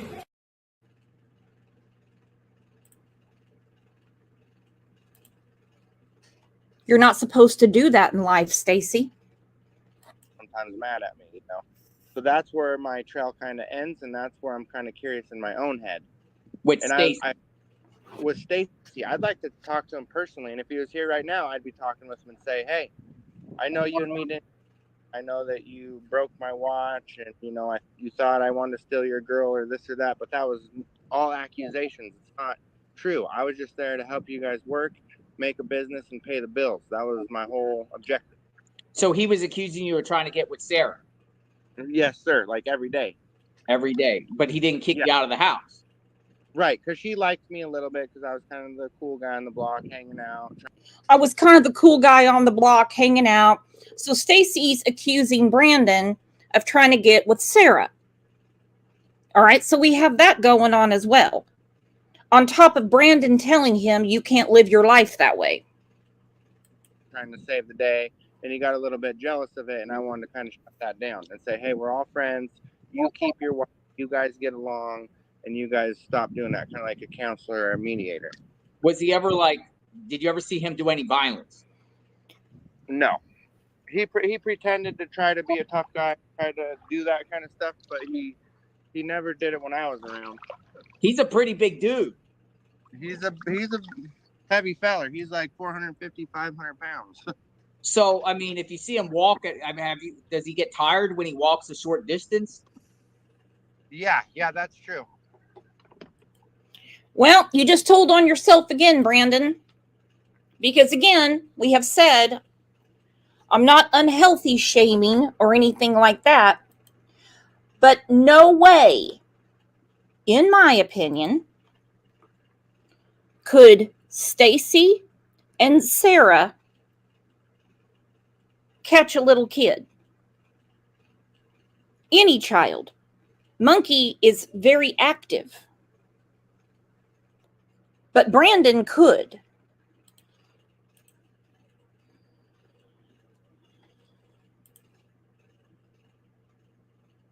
And no, I'm not accusing you, Brandon. But you need to call Fruitland Police and tell them everything you know. So it's interesting. So because he's left alone, you guys are out. Michael Vaughn goes missing around, we'll say 7 p.m. And, you know, what happened? Where was Starkey? Where was Carson Starkey? I think he was driving for another company at that time because he was mad at Sarah and Stacy because they were kind of trying to give him a little bit of bluff or a little bit of grief. And he was like, you know what? I can go work somewhere else or be part of somebody else. I don't have to sit here and take your guys' nonsense. So, interesting. What about the Cesar Garudo? What's the deal with him? Is he involved? Could he be involved? Was he around their house? I know that he went to their house like one time. Other than that, me and Stacy went to his house one time, and he had a couple other friends over there, and they were just kind of hanging out and chilling with a couple other people. But Cesar was not around the house the time Michael went missing. As best as I know, yeah, that's true. Interesting. He said, as best as I know, that's true.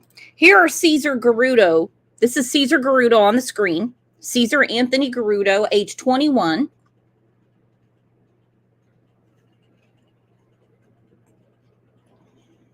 It says custody status date September 27th, 2022. And his charges are just nasty. Lewd conduct. And that lewd conduct was not with an adult. So you never seen Michael. Have you ever hear Sarah or Stacy talk about the Vaughns or mention the Vaughns or say anything? Never once. Not even. The only time I heard them ever mention the Vaughns is when they stopped the car that day and they said, "Hey, there's somebody that's missing in the neighborhood. His name's Michael Vaughn. Do you guys know him or know where he went?" Never, not even once, except when they said, "Hey, there's a kid that's missing. His name is Michael Vaughn. Do you guys know him or know where he went?" Now, I don't know about you, but if there's a child missing around my neighborhood, I'm not going to ask the people I'm with, "Hey, do you know where he went?"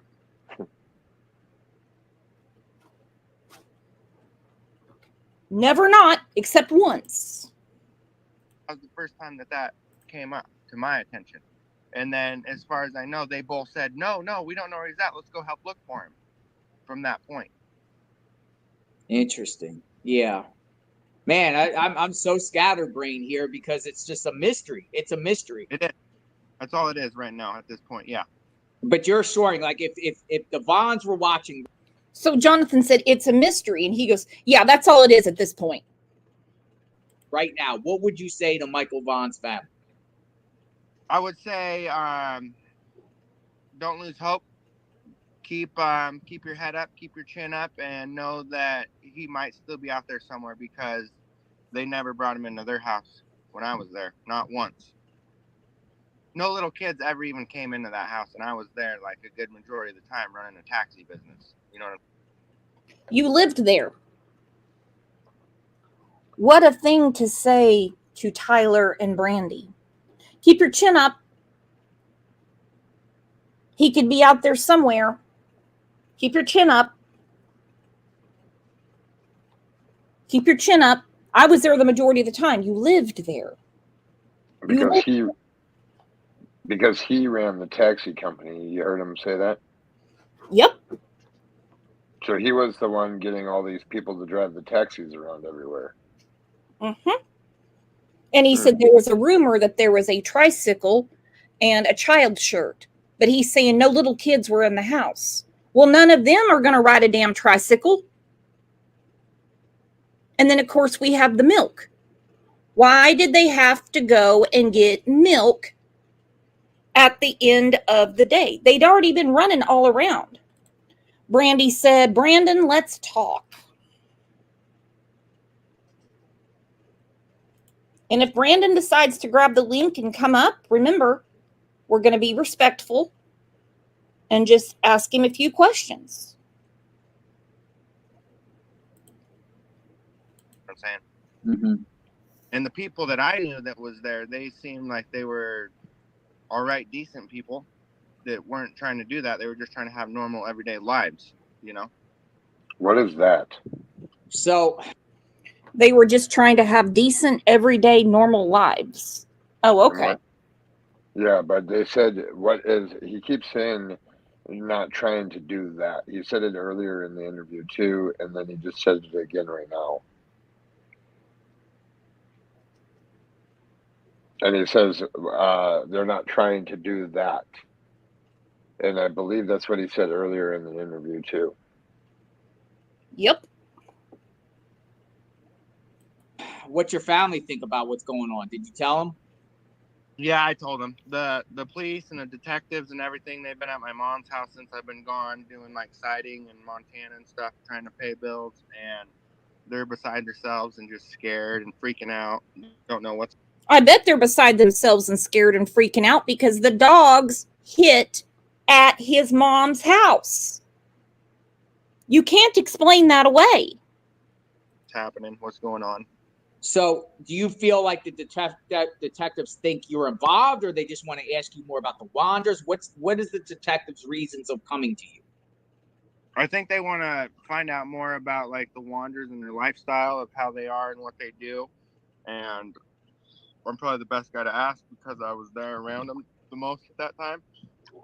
Did you feel detectives think you did something, or was it, were they hard on you and questioning? Were they making you feel like you're guilty of something?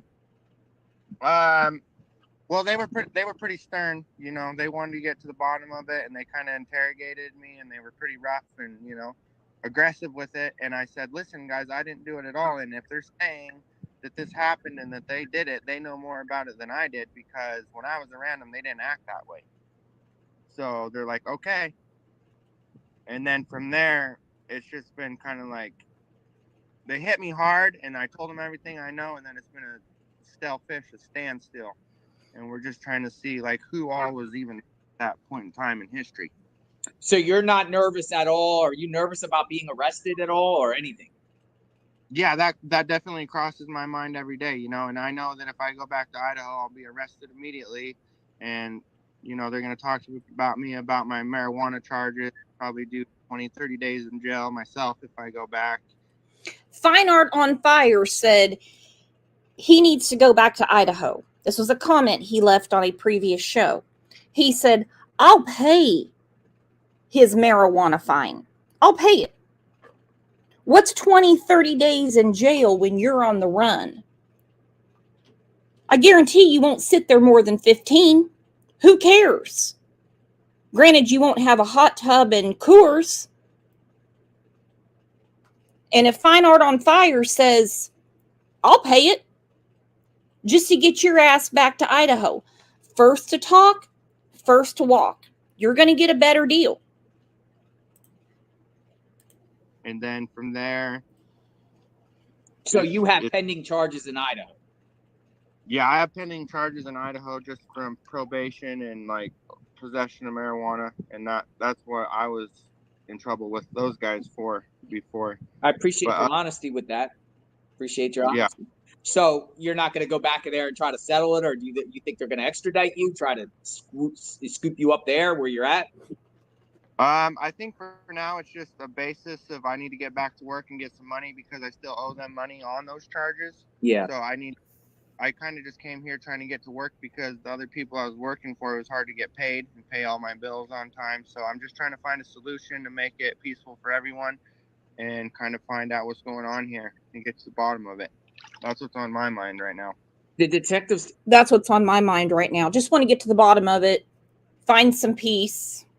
Ask you about any other names besides the Wanderers. They say any names? The biggest names that are coming up right now on this is Stacy, Sarah, Adrian, that Garudo. Yeah, Cesar Garudo and me, and I think that's it from that very day. Nope. Woo! I think he watches too much social media. Cesar Garudo is in jail. Lewd conduct. And as we remember, the chief said this.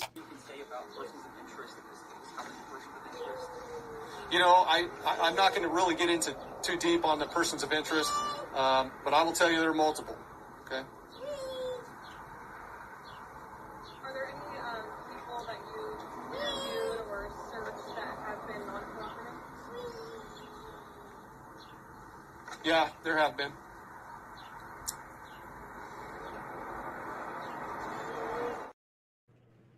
Multiple persons of interest and people that are not cooperating. We'll get him a hot tub and some Coors. Don't mention the Starkeys. The Starkeys, I know that they had previous charges from stuff, whatever they did in their life before. I don't even know. But, yeah, they said that they went to their house and asked them. They asked Mr. Carson Starkey and his mother that was hanging out there. And they questioned Dorothy, his ex-wife, that she can't really hear that good. She has to write everything down on paper. and what she heard or seen or knows or anything like that. So I know that they've been there. I know they dug up the yard, and it's a big case, big thing here. So you've been so now you've been what, Googling around following this case? Yeah, and yes, sir. And then I seen your YouTube that you put out this morning. You know what I mean? And my picture right next to those guys, and that's when it really started to hit home. And I was like, I got to find everything I can do to help. I don't even care about me and my freedom anymore. I need to figure out what's going on here. Well, if you don't care about you and your freedom anymore, then you need to talk. This family is in hell. They're looking for their son, grandson, their brother. So if you don't care about your freedom so much anymore, then you need to tell them everything. Everything, Brandon, because you're the key. Like, one thing I would love to know. I want to know why, shortly after Michael went missing, Brandon was living there. What was going on with this video? This thing is infoliated. There is now, because I just made that shit up. Babe, what did you say? I feel exfoliated. Exfoliating is exfoliating your skin. Oh, well, I feel infoliated then. There's no such thing as infoliated. There is now, because I just made that shit up. So why is she taking a video of him cleaning up?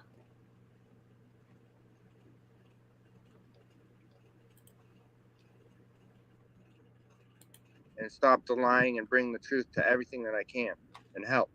Yeah. Do you think, based off what you've been seeing, do you think any of the Vaughns are involved?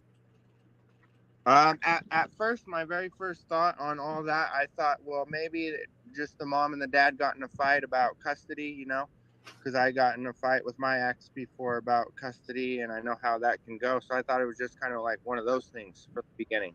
Just who gets who, and maybe the dad came and got the kid and took him to his house, and the mom got all mad and called the cops, and that's what I thought it was from the very beginning. Yeah. And then my second thought from there is that he might have went missing. He might have went out from his neighborhood because he was trying to go play with other kids like that, his age, and he might have got out in that field and went too far down. There's that Snake River right there by the Ontario-Idaho border right there. So I said, I hope he didn't fall in there and didn't know how to swim, or if he swam to the other side. So he brings up the river again. And he brings up Ontario, Oregon. We have this post from July 26th, posted by Stacy Wandra. I'm feeling really worried about my wife, Sarah. I brought her to the emergency department in Ontario, Oregon. She's not feeling good at all. She's having a lot of pain in the side of her stomach. Please be praying for my baby that she feels much better. I love you, baby. Feel better. Coincidence? In these cases, coincidence is evidence. Got lost, or who found him, or what, because there's a million bazillion possibilities that could happen right here. Yeah. Inside the Wander house, what does it look like inside there? It's just a regular, like, double wide kind of a trailer house. It's not a double wide, but it's a manufactured stick built home. Just a regular 1, 2, 3 bedroom, 2 bath, and a garage house. Do they have a basement?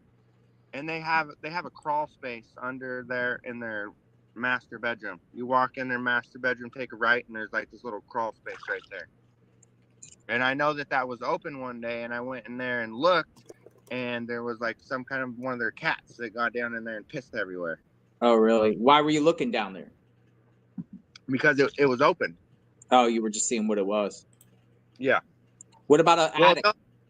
The door was open, like they wanted their cats to go down in there or something. Like that was another. I don't know. I went in their bedroom and looked to the right one day, and then that thing was open. Their basement. Why would he go into their bedroom?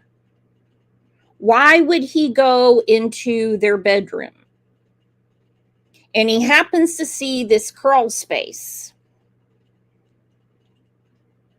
And he said it smells like cat piss.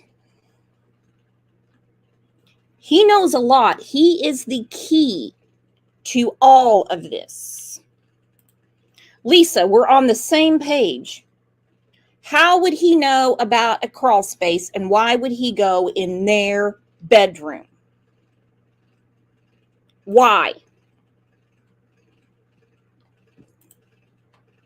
Crawl space door. Where's it at in their bedroom? Under their bed? Is it noticeable? Is it hidden? It's kind of, you go in their bedroom and then you go straight into their master bedroom. There's a shower on the left, and then right when you turn to the right, there's just like this little hatch door that opens. But if someone just you could see the hatch from the wall, or you could tell something's there. I mean, is it hidden? It's cut into the carpet, so it's like just a big piece of carpet with like a little square kind of cut out on two sides, and then it comes open. Do they have a attic? No, sir. I don't think they do. Is their house? What at the time you were there? Was it all dirty, messy, clean? For the most part, it was pretty messy. I think I think I saw a photo of you sleeping on the couch. Yeah, that's pretty much the main spot where I hung out. Is just answered phones off the couch and went and drove taxis and went back to the couch, played PS4 and drank some beers and went to bed. Who else was in that house that you've seen when you were there? Like anyone else that we haven't named that was inside that house ever? Okay, so Tanner gets into it with Sarah because he was drinking at the house. But he has mentioned more than once, and he's drinking right now, that he was drinking at the house.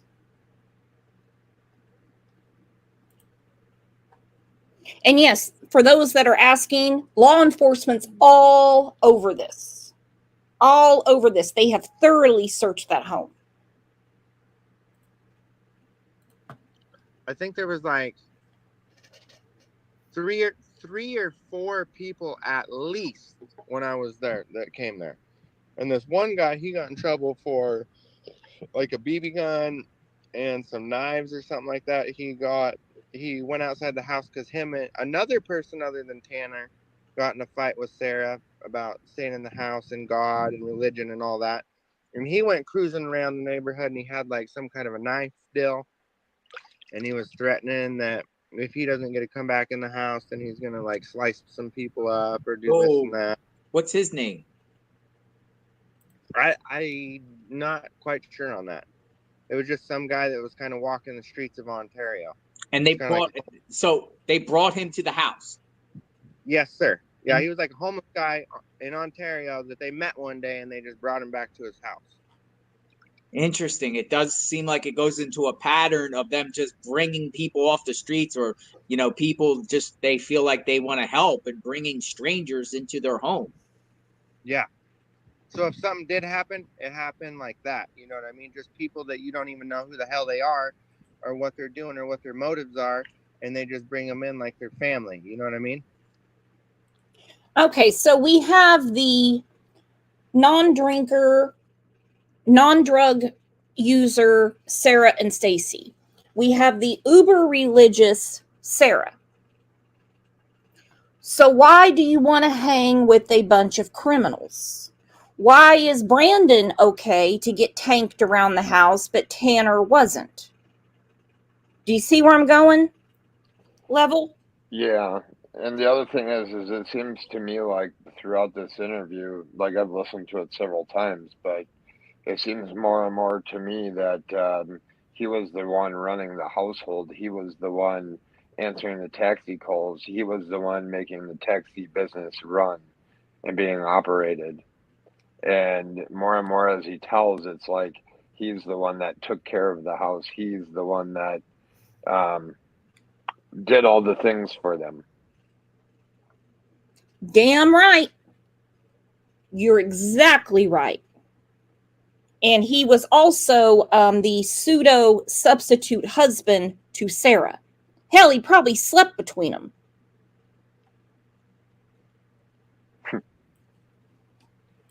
What were they all like? Would you all eat dinner together? Who cooked? Like, did everybody fend for themselves? No, Sarah. We'd go out shopping, Sarah and I, and then we'd come home and she'd cook a nice meal for Stacy and I and her and whoever was over there for a guest, you know. So Sarah did the cooking, but him and Sarah, who seems to me that they have quite the relationship, they would go buy the food, probably paid for by her parents, and come back home. That was the usual behavior. Did Sarah use profanity? She tried not to, but when she got really super mad, yes, sir, she was good at it. What would she get mad about? She'd just get mad about her house not being perfectly clean or things not being the way that she wanted them to be, and just a lot of OCD. She had a lot of OCD and things being just how she left them. Would she get mad at others or mad at herself? No, mad at others. Because like Stacy would leave something out and she would get mad? Yeah. So right. So have you seen them arguing with each other? Yeah, almost every day. She'd go around and he'd be making messes and she'd be cleaning it up and getting after him, trying to whap him with a pot and a pan, you know, just like, you son of a bitch, clean your shit up or get gone. So you've seen her hit him with pots and pans? Well, she didn't actually hit him, but if Right. I would have been her, hit him, because sometimes he makes messes and he just don't care and he's kind of like a little pig in a pig pen, just kind of really sloppy. Did you ever see her actually hit him or him hit her? No, they never did that when I was there. They were just like, they'd just talk back and forth, kind of getting like, oh, I love you, little Boo Bear. I love you, little Boo Bear. And they'd be back and forth. And they were just like jokesters, kidsters. Did she actually try to hit on you, or is that true? Okay, so they fight every day. She threatens him with pots and pans, and then Brandon says, no, but I would have. You know, he's a pig. He leaves messes everywhere. But then we have posts like this. From Sarah to Stacy. Having a hubby and wifey moment. Love you, Booey Bear. You are so handsome. I can't wait till our anniversary if God allows us to make it. God bless you, babe. Well, God didn't allow you to make it because your asses went to jail. And as we know, the prosecutor has said that they expect charges. Right now, they're not locked up with anything to do with Michael Vaughn.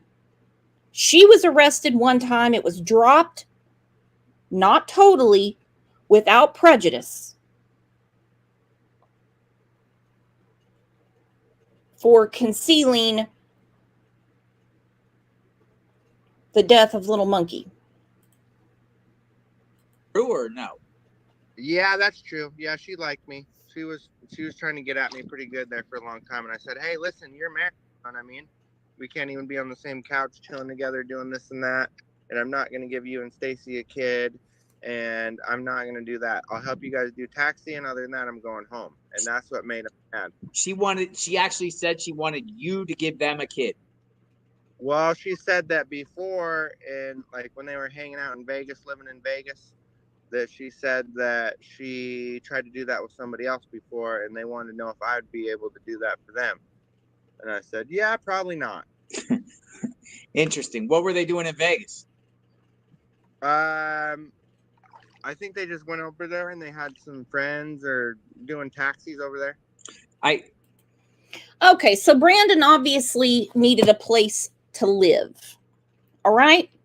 He had quite a setup there because she's cooking dinner for him every night. They're going to the grocery store together. Her parents pay for the house. Then they're approached by Sarah and Stacy. Can you give us a kid? I don't know about you, but I wouldn't want to be in that threesome. And he says, no, probably not. I think that's what made the plan to abduct a child.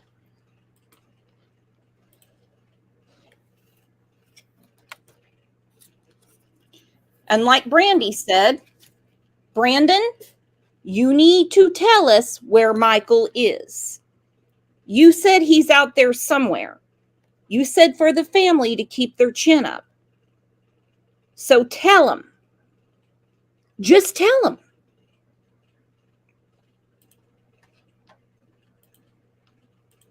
Yeah, I think Stacy might have a sister or a relative that lives in Vegas. You know anything about that? No, sir, not to my knowledge. So I know that. No, go ahead. I know that they went over there and they did like a long distance taxis. That's like how they made their best money, because instead of like hundreds of dollars, it goes to thousands of dollars. So that's how they make their better money traveling across country. Yeah, because right after, okay, for one other question about you. Let me tell you something, and I know from experience. That road between Idaho into Vegas, you're not going to get a signal. Forget it. Your cell phone is not going to work. If you have a CB in your truck, it's not going to work. There is no Wi-Fi. It's a very dangerous highway because it takes forever for authorities to get to you.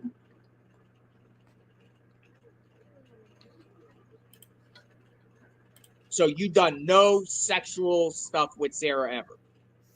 Well, at one time or another, we were just kind of like hanging out, laying on a mattress. She was trying to make out with me, this or that, and kind of like fill me up a little bit. And I said, whoa, whoa, whoa, slow down. You're already married, you know?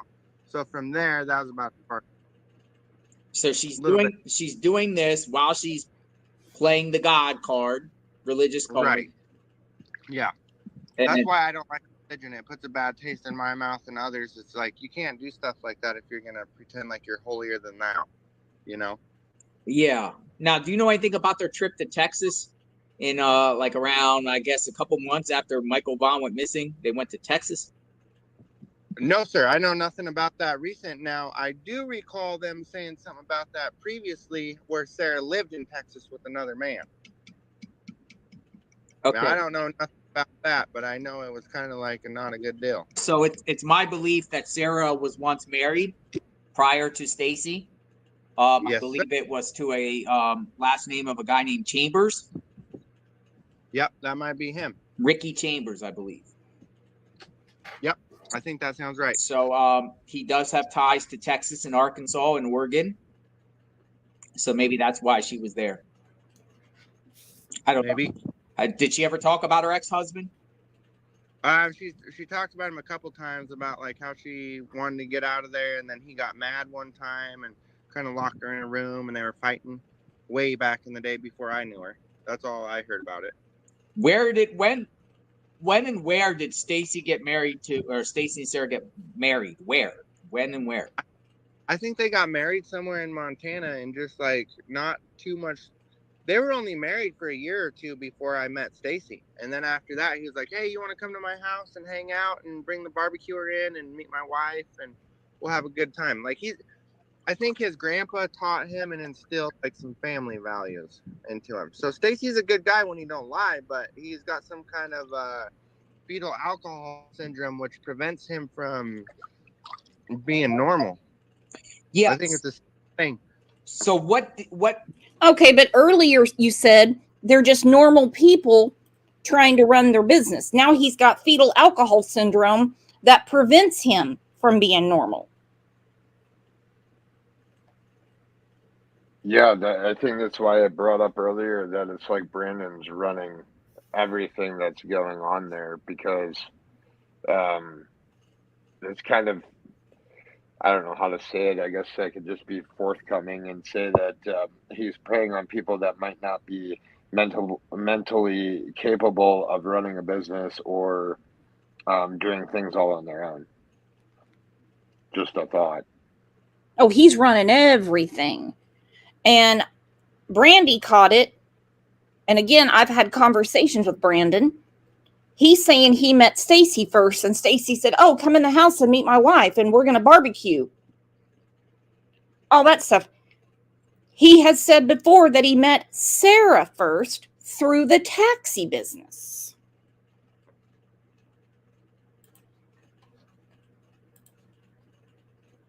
To me, that's a big deal. Month and year did you meet Stacy?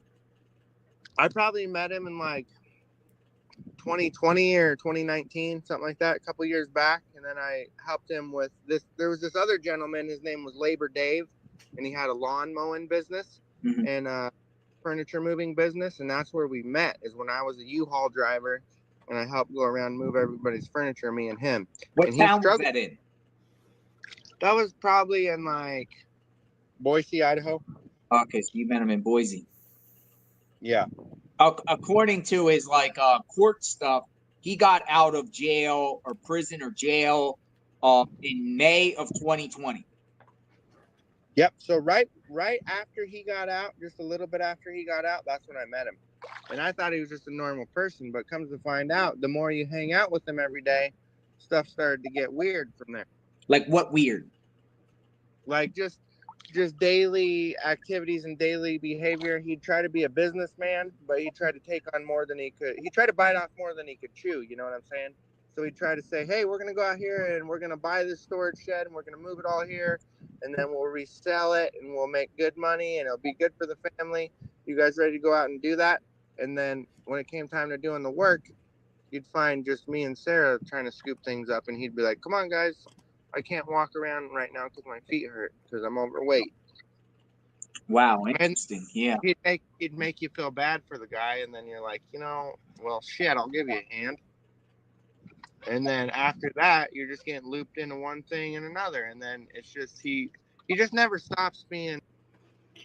Okay, we're going to replay a little bit of that because it's very important in my opinion. He said, and from there, you just get looped into one thing or another, like abduction.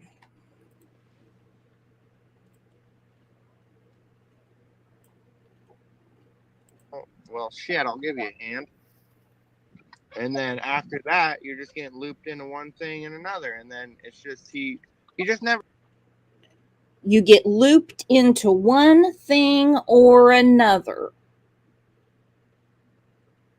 Stops being. He's ambitious, but he can't do that much because he's overweight. So I tried to get him skinnier, and I tried to say, hey, let's go out and get out of the house, get off the couch, quit eating chips. You're going to die soon. You're going to freaking die if you don't quit eating, man. You got to get some exercise or your heart's literally going to stop beating. Yeah, I feel you, dude. I feel you. I saw what he looks like and whatnot. What is his habits? Like, what does he like to do for fun? That's a good thing you bring up there. He likes to just watch TV and eat junk food and not really do a whole lot of nothing other than talk on the phone. Talk on the phone to who? Whoever he can find that'll listen to him. Interesting. Did he have an iPhone or an Android? He had one of those iPhones, like a iPhone 12, 13, 14. He always loved his little iPhone. Do you know if he had AT&T, Verizon? What phone network did he say he had?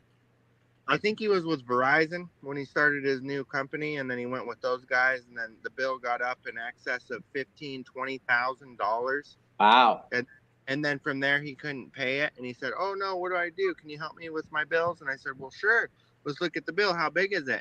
And you look at it, and it's like $20,000, and he's just on there buying, like, new little phones and this and that, and Okay, not that this has anything to do with anything, but how the hell can your phone bill be $20,000? There's no way. No. No.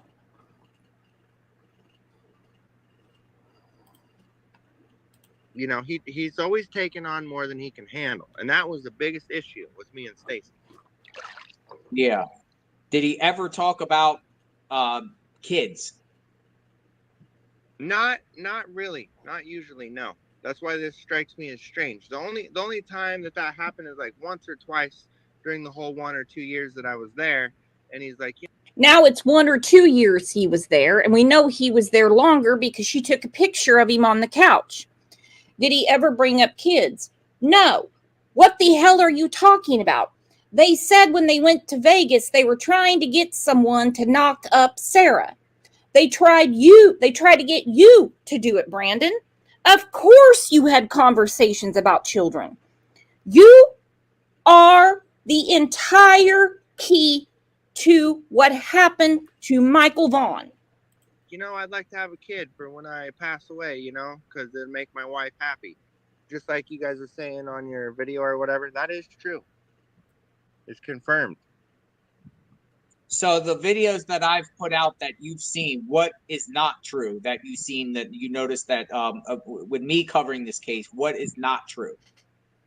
The only thing that like upset me or kind of got to me a little bit is the whole part about me and my Montana friends or whatever.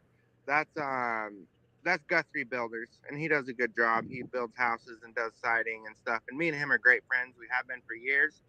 But one day he got in a bad situation where someone was trying to take his life too, and he tried to steal one of my pickups that I owned. It was like a 01 Ford or something. And then from there, me and him got mad, but then we kind of put it behind us and we got past it a little bit. But now me and him are best friends, and we wish to build in the future and help the community out. And I just didn't want something like that coming in between it all. Always the Boy Scout. Now we're going to go back to the phone bill that's $20,000. Do you think that could possibly be drugs? We know they've had some drug issues because it's not a damn phone bill.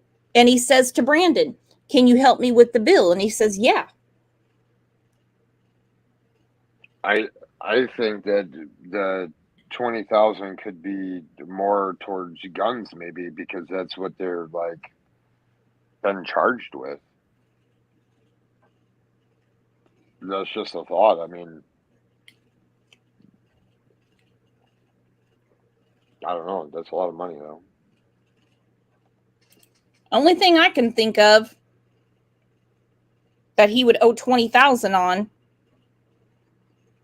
because they're not going to allow you to make $20,000 in purchases on your phone. Not going to happen. No. Understandable. And have you watched my other videos about covering this case? I don't know. I just seen the one that you put out today, this morning or whatever, and I think it's pretty good. You do a pretty good job. Yeah, well,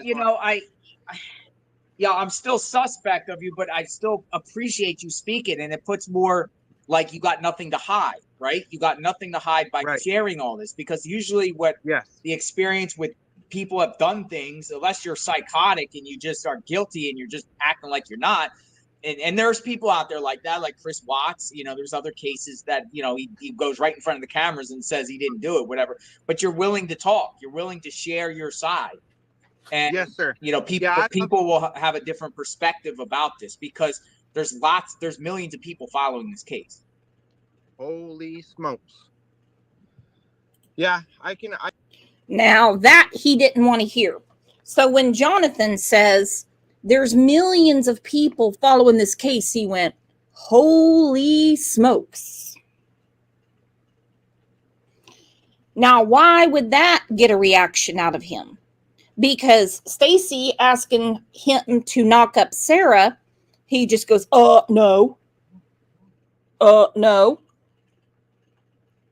But when Jonathan says millions of people are following this case, he goes, "Holy smokes." I can only imagine if someone would have took my kid, what it would have done to my heart. You know what I mean? Like, I have a kid of my own, and I only have one. She's 10. She's like 5 years older than him. And I got a nephew that's like the same age as him, 5 or 6. And this kid has the same birthday as me, June 24th. Oh, wow. So it's not just something that affects me a little bit. It affects me a lot every day, and I think about it, and I can't stop thinking about it. So it's like I need to tell who's lying and who's not. And I think that Stacy is a liar. Now, let me ask you this. Do you find it odd, all of you, that Brandon would be so invested in the case that he would research so much about little Michael Vaughn that he, from his story, he barely looked for? He had a lot going on that day, but he knows his birthday.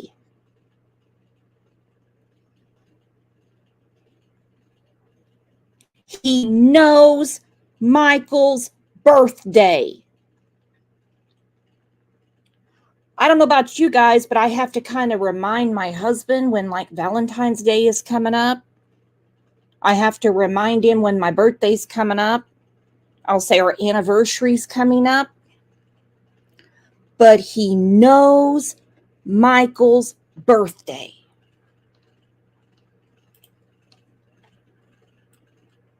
And he says it's the same birthday as his.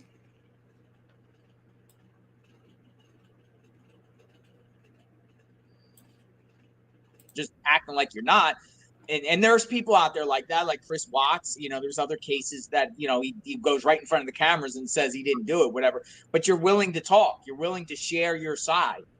And, yes, sir. You know, people will have a different perspective about this because there's millions of people following this case. Holy smokes. Yeah, I can only imagine if someone would have took my kid, what it would have done to my heart. You know what I mean? Like, I have a kid of my own, and I only have one. She's 10. She's like 5 years older than him. And I got a nephew that's like the same age as him, 5 or 6. And this kid has the same birthday as me, June 24th. Oh, wow. So it's not just something that affects me a little bit. It affects me a lot every day, and I think about it, and I can't stop thinking about it. So it's like I need to tell who's lying and who's not. And I think that Stacy is a liar. And he just says stuff to attract attention because he wants to be the cool guy and because he has a low self-esteem because he's a bigger guy. And, you know, I love Stacy, I love Sarah, but I'm not proud about what they've done and what they do. And if they are involved, they need to come forward. And if they're not, we need to find out who really did do this because it's not just something little. Because it's not just something little. Do you think it's odd, level-headed, that he has researched this case so much that he knows Michael's birthday? Yeah, I think that I'd be curious to know, like, people that haven't gone to social media. Obviously, when you go to social media, you're looking for it. So other people in that area may be watching the case, maybe looking for it. I do find it strange, but maybe not necessarily. I mean, there was flyers at the house, and he was at the house after the fact as well, right? So, I mean, I don't know if his birth date was on that actual flyer, but I mean, sometimes on the flyers they put birth dates. I think that not too long ago, after all of this was coming out, there was a post made by Adrian on TikTok that had Brandon in it with, I think, somebody else in Idaho as well, which I don't understand what the post was, but it's very interesting. Why would Adrian come out with a post like that? Yeah, that flyer. Yep. And the one and only Brandy Neal dropped that flyer off. She was the one handing out the flyers. Very interesting choice of words Brandon used. What they done, what they do, what they've done. Brandy said that flyer did not have Michael's birthday. No, he's been heavily following the case. And on top of that, before the official missing persons report went out, he said we need to see if there's a missing persons report. Yep. That is so significant.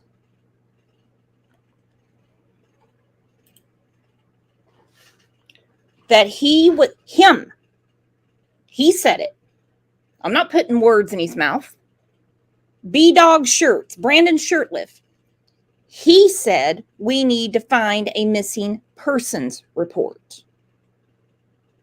Now, Brandy has explained the time.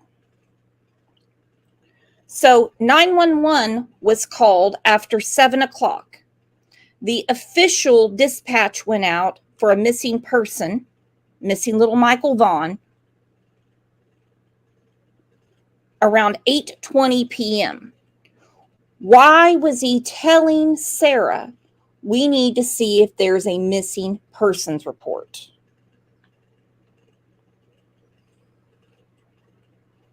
Yeah, that's strange.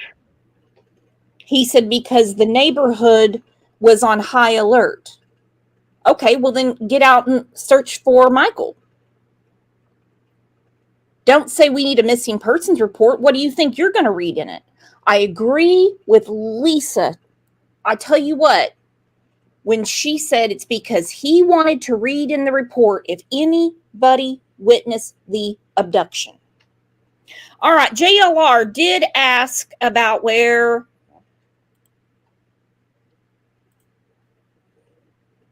Sarah and Stacy got married, when they met.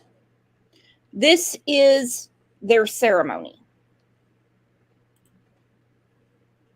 3 years. It's going to be their anniversary. Well, they get arrested soon after that, which sort of started this spiral to where we are now.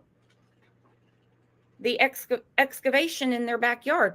It's just more weird, awkward, creepy stuff from them. Just watch this exchange.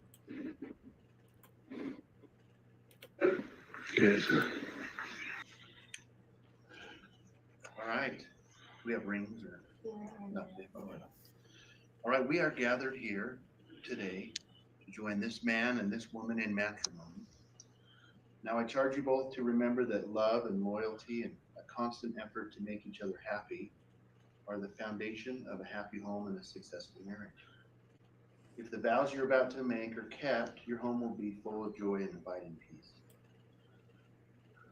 Sir, will you, Stacy Wandra, have this woman to be your wedded wife? Will you love her, honor and keep her in sickness and in health, forsaking all others, and keep yourself only unto her as long as you both shall live? I do. All right. Sarah, will you, Sarah Ramsey, have this man to be your wedded husband? Will you love him, honor and keep him in sickness and in health, forsaking all others, and keep yourself only unto him as long as you both shall live? Thank you. All right. Stacy, will you take her right hand? This is my ring. Oh. Got it. And repeat after me. Is it Wandra? I, Stacy Wandra. I, Stacy Wandra. Take thee, Sarah Ramsey. Take thee, Sarah Ramsey. To be my wedded wife. To be my wedded wife. To have and to hold. To have and to hold. From this day forward. From this day forward. For better or for worse. For better or for worse. For richer or for poorer. For richer or for poorer. In sickness and in health. In sickness and in health. And thereto I pledge you my faith. And thereto I pledge you my faith. Okay. Stacy, will you please repeat after me? I, Sarah Ramsey. I, Sarah Ramsey. Take thee, Stacy Wandra. Take me, Stacy Wandra. To be my wedded husband. To be my wedded husband. To have and to hold. To have and to hold. From this day forward. From this day forward. For better or for worse. For better or for worse. For richer or for poorer. For richer or for poorer. In sickness and in health. In sickness and in health. And thereto I pledge you my faith. And thereto I pledge you. Okay, for as much as you, Stacy Wandra, and you, Sarah Ramsey, have consented together to live in wedlock, and to have the same before me, and the authority vested in me as magistrate judge in Washington County, Idaho, I now pronounce you husband and wife. You may now kiss the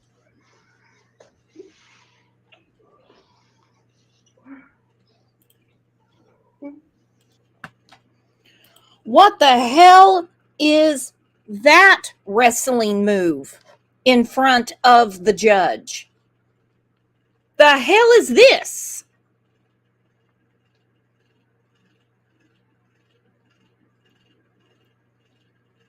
Sick asses.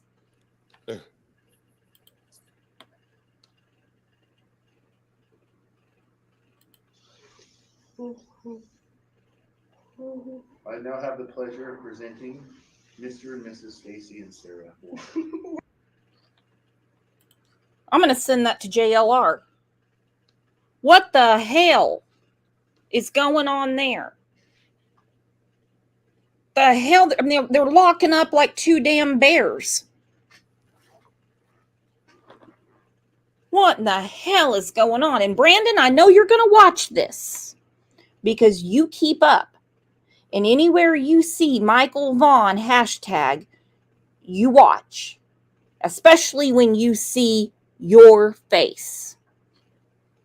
So when you sleep at night, I want you to think about this face and doing the right thing. What is that, monkey? Bear. What is that? Hi. Hi, dear. Hi, Bear. Hi, baby. But where'd he go? Oh, he went back the other way. Hi, Dad.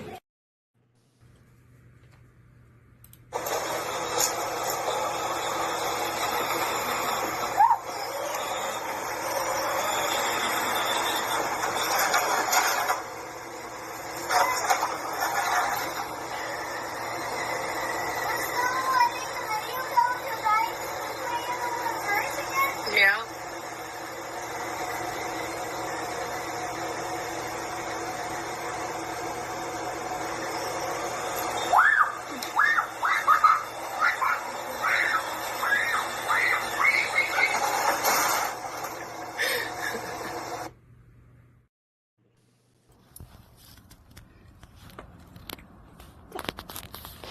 Which one? That one. That one for Monkey and that one for me. That's for you. We better keep them safe, okay? Okay. I see a Wilming. Blue? Yeah. Me and that monkey car. And what do you see if you see Monkey's car? Yeah. And he that way or that way. The which way?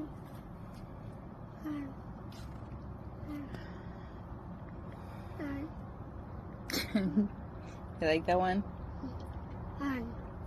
He getting closer.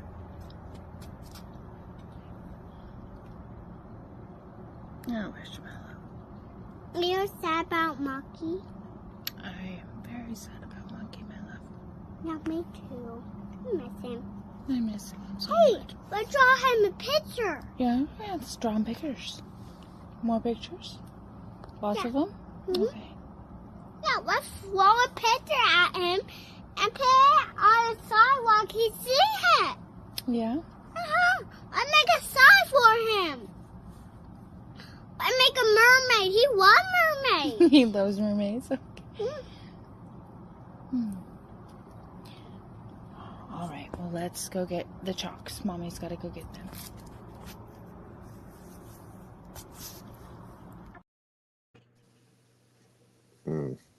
Brandon, I want you to watch that over and over and over because you are the key to all of this. Caesar's already locked up. He's not going to say anything.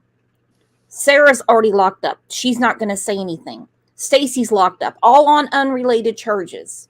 They have public defenders that are going to tell them not to talk to anybody. You said you don't care that much about your freedom. You want this solved. Well, I suggest you hop in the hot tub, get you a 12-pack of Coors, and call the number that you see scrolling across the bottom. That's what I suggest you do today. Today's probably a good day to get right with Jesus. Think about this. What is it? Oh, it's open. Oh, it's open. Uh-oh. Stick. Put his card. I'm his right here. Yeah. Yeah, Monkey can be so happy. Yeah. You gonna tell him happy birthday? Happy birthday. We're gonna go Monkey house. and go monkey house today. And then get on. Let's go monkey house and get D for monkey. These are like monkeys. Monkey would be so happy. He'll be very happy, won't he? Let's go monkey house. Please, please, please. Monkey from now. It's your choice between heaven or hell, Brandon. Which is it going to be? Well, and that's the thing. You have time to talk. I mean, obviously you watch these. I wonder how many times he watched that interview that he did, and then he just disappeared off of social media as far as interviews go or being on people's panels, because how many lies did he tell in the thing? And at the end of the day, at the end of the day, it's just the family wants to know where their brother is, where their son is, where their nephew is, where their cousin is. I mean, there's a lot of people that loves Monkey, and he needs to come home. And Brandon is the key. You are definitely right. And he needs to talk. Brandon, you're the key. It's your choice. It is your choice. Because there's going to be a grand jury soon, and they are forecasting charges. Wouldn't it be better to talk to them now? Not that I really care about saving your ass, but I love this family.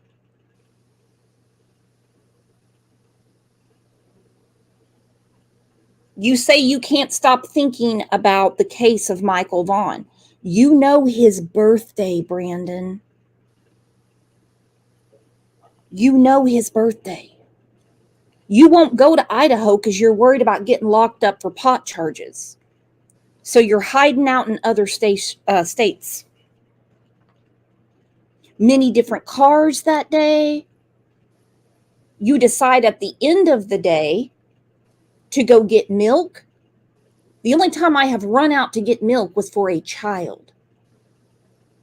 Yeah, milk as an adult, you can wait till the next day. Yeah. What are you going to make, mashed potatoes?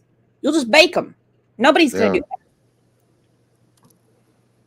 You asked for a missing persons report, Brandon. These are your words, not mine. Before the official alert went out that he was missing. And I believe it's because you wanted to read for yourself if anyone saw him being abducted. Read the words on the screen besides the Fruitland Police Department dispatch line. You need to memorize that number. This is Michael's mama. She says, Brandon, please let my babies have peace.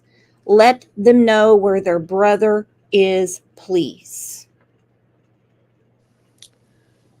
Brandon seems to be the facilitator of that household. He knew the ins and the outs, the trap door, the shower, the bedroom, the whole taxi business. He was the one answering the phone calls. He was the one that made the cars go from point A to point B. He was the one that decided what they did that day, where they went, who they saw, what houses they went to, until that's pretty much what he was saying in that interview. Until he comes out and tells us otherwise. I'm going to go with he's the one that was calling all the shots in that household. 100%. 100%. And he was so embedded with Stacy and Sarah, no pun intended, they went to him and asked him to impregnate Sarah.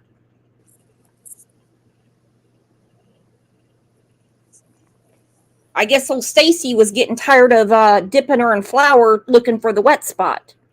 He had to get someone else.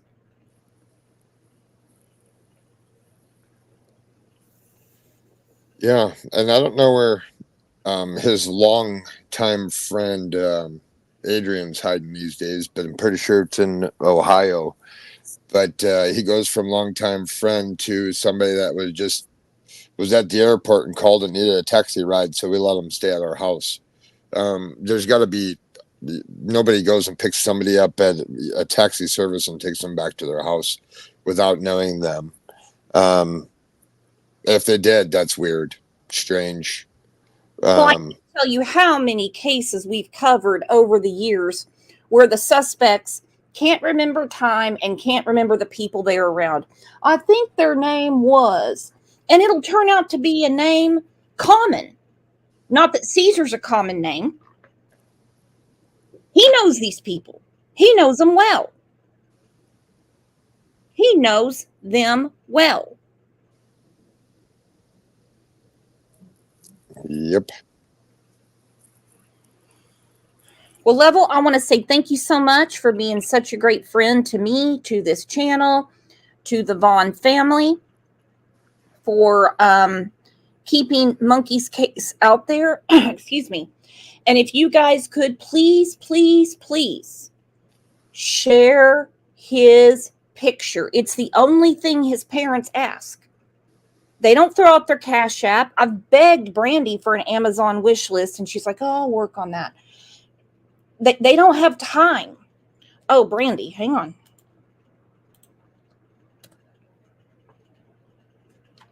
Okay, I put the link in. Brandy wants to come up. The walls for Brandon are closing in, and the ceiling is dropping. I mean, every day that goes by is just another day closer that the prosecutors are examining over all the evidence and finding charges. So, I mean, the faster that you come and speak, the lesser and lesser the sentence is going to be. And if you know something and you're somebody else that's out there or saw Brandon that day, I suggest for you to call that 208-642-6006 number that's going across the screen there. Hang on, Brandy's backstage. You're exactly right, Level. Hi, my friend. Hi. Hi. This was a very rough show. You didn't have to come up. No, I know. I just. Ugh. It is 819 days. And Brandon, you know what happened to our beautiful baby. Whether you were directly involved, but you know. You need to start talking. You need to come forward. Quit lying, quit hiding.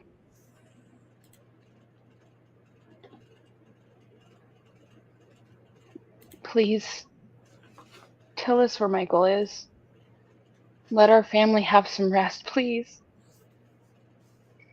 Let us bring our baby home.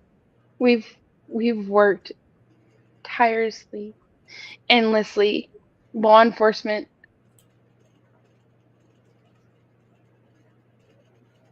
Stop protecting these criminals.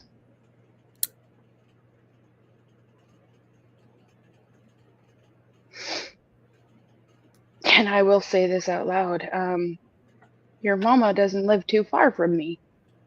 So I'd like to meet her in person and see if she'd like to talk to me face to face. Because I know that there are flyers all over the area where she lives. It's time to tell the truth. It's time to own up. It's time to find Michael and bring him home and stop your BS. Same with you, Adrian, because I know you're watching as well. They follow everything. I sent Brandon the link to come up, and I saw he read it. Oh, well, I wish you would. I'd like to speak with him. I would definitely like to speak with him. Indie Girl said, how can you listen to this heartbroken mother and not tell all you know? Christina said, this is not a game, Brandon. It is your How can choice. you not? I'm sorry. No, you How can you not hear his beautiful laugh? His happy smiles, his joyous How could you sit there and know? How can you sit there and know what an angel and what joy and love and just pure life he is, and not tell me where my baby is? How can you do that? How can you live with yourself? How can you sleep? How can you eat?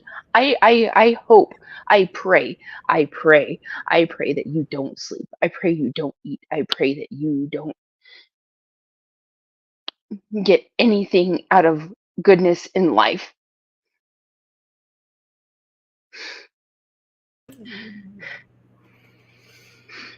You know where my son is, and you need to start talking. Please. And I'm gonna be mean, and I'm gonna say that I hope you have absolutely not an ounce, not a second, not a minuscule of peace until you speak the truth where my son is. And I won't give up. I won't stop, and nor will law enforcement. All of you that are involved on taking our baby,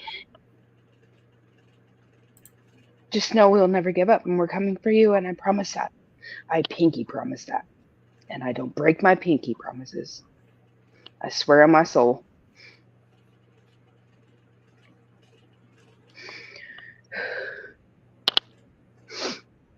I'm sorry, Brooks. Oh, baby, no, I'm sorry. That's I said to you yesterday. We talked on the phone. I said, I know.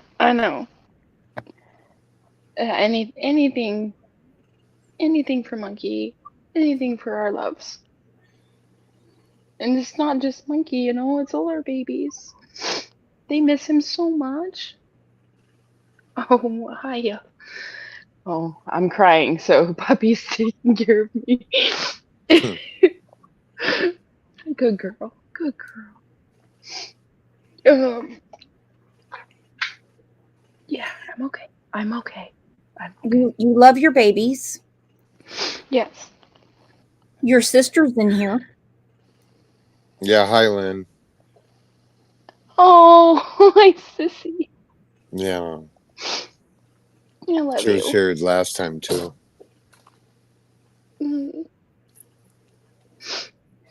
I'll call you in a little bit. I'm gonna shower after this. Okay. We love you, Brandy. I love you guys, and thank you so much. Everybody, please keep sharing Michael's photo. Please keep his story out there. We need to bring Michael home. He's still not home, and there are people that have information. And you know who you are, and you need to start talking and come forward. It has been 819 days. It's been over 2 years. You took away him going to kindergarten. You took away him going to first grade. You've taken away him being here for his birthdays and with his siblings and for their birthdays and Christmases. And please, it's time. Stop hiding. I'm begging, please. Chrissy said this family shouldn't have to beg for answers. Tell the truth, Brandon. I know you're listening. I know you're in chat. I know you are. Well, he's got a choice. I mean, he can go and tell all that he knows now, or it will all come out and they will come get him. So I would rather be the person to go tell the truth than run and hide until they come and get me. Exactly. I love you guys. I'm gonna go try to get my composure. I have to work, so I'll call you later. I love you guys all so much, and thank you everyone for continuing to share Michael's beautiful, beautiful face and story. And let's bring him home. He needs to come home. We're tired, and everybody misses him so damn much. And Buggy, she misses her brother so much.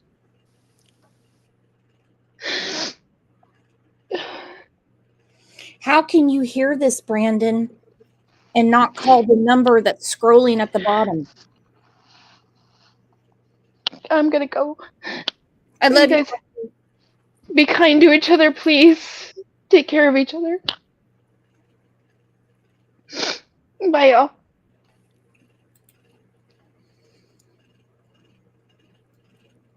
What a heartless bastard. To not call the number and just say, you know what? Jail is one thing, but hell's another. Did you hear me, Brandon? Jail is one thing, but hell is another. Do the right thing. Level, thank you so much for coming up. Thank you to all of you for being here. Yeah, because it's extremely important to continue sharing his picture,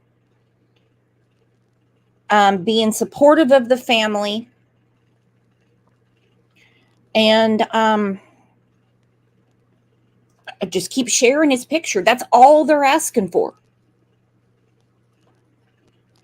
Yeah, and if you're somebody that's watching this or is watching this on replay and may have been around that area that day and saw something that was unusual, call that number. Everything could help. I mean, we don't know what the prosecutors have, but there's a lot of evidence, obviously, if it takes that long to go through it. It's thanks, Brooks, for having me and inviting me here. As you know, this case is dear to me. And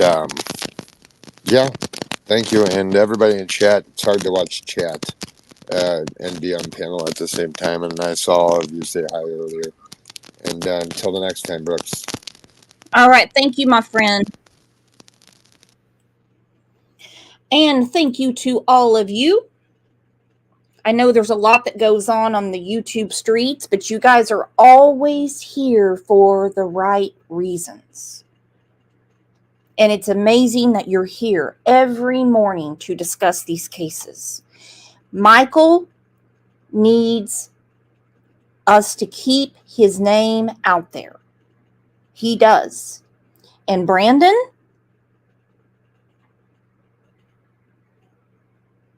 your day's coming. I'm sure it eats you alive. I'm sure what happened the day that you were with Sarah and Adrian all day haunts you. Do you want to make that go away or not? It's all on you, Brandon.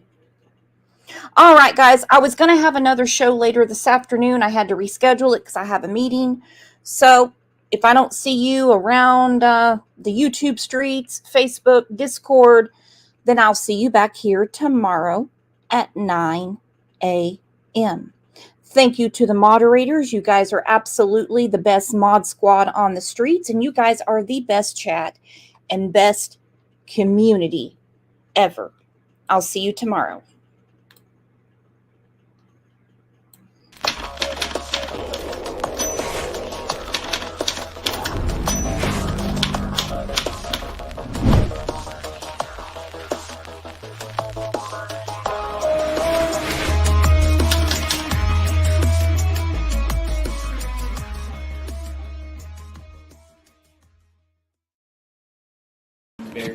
What is that, monkey? Bear. What is that? Hi. Hi, bear. Hi, bear. Hi, baby. All right, where'd he go? Oh, he went back the other way. Hi, Dad.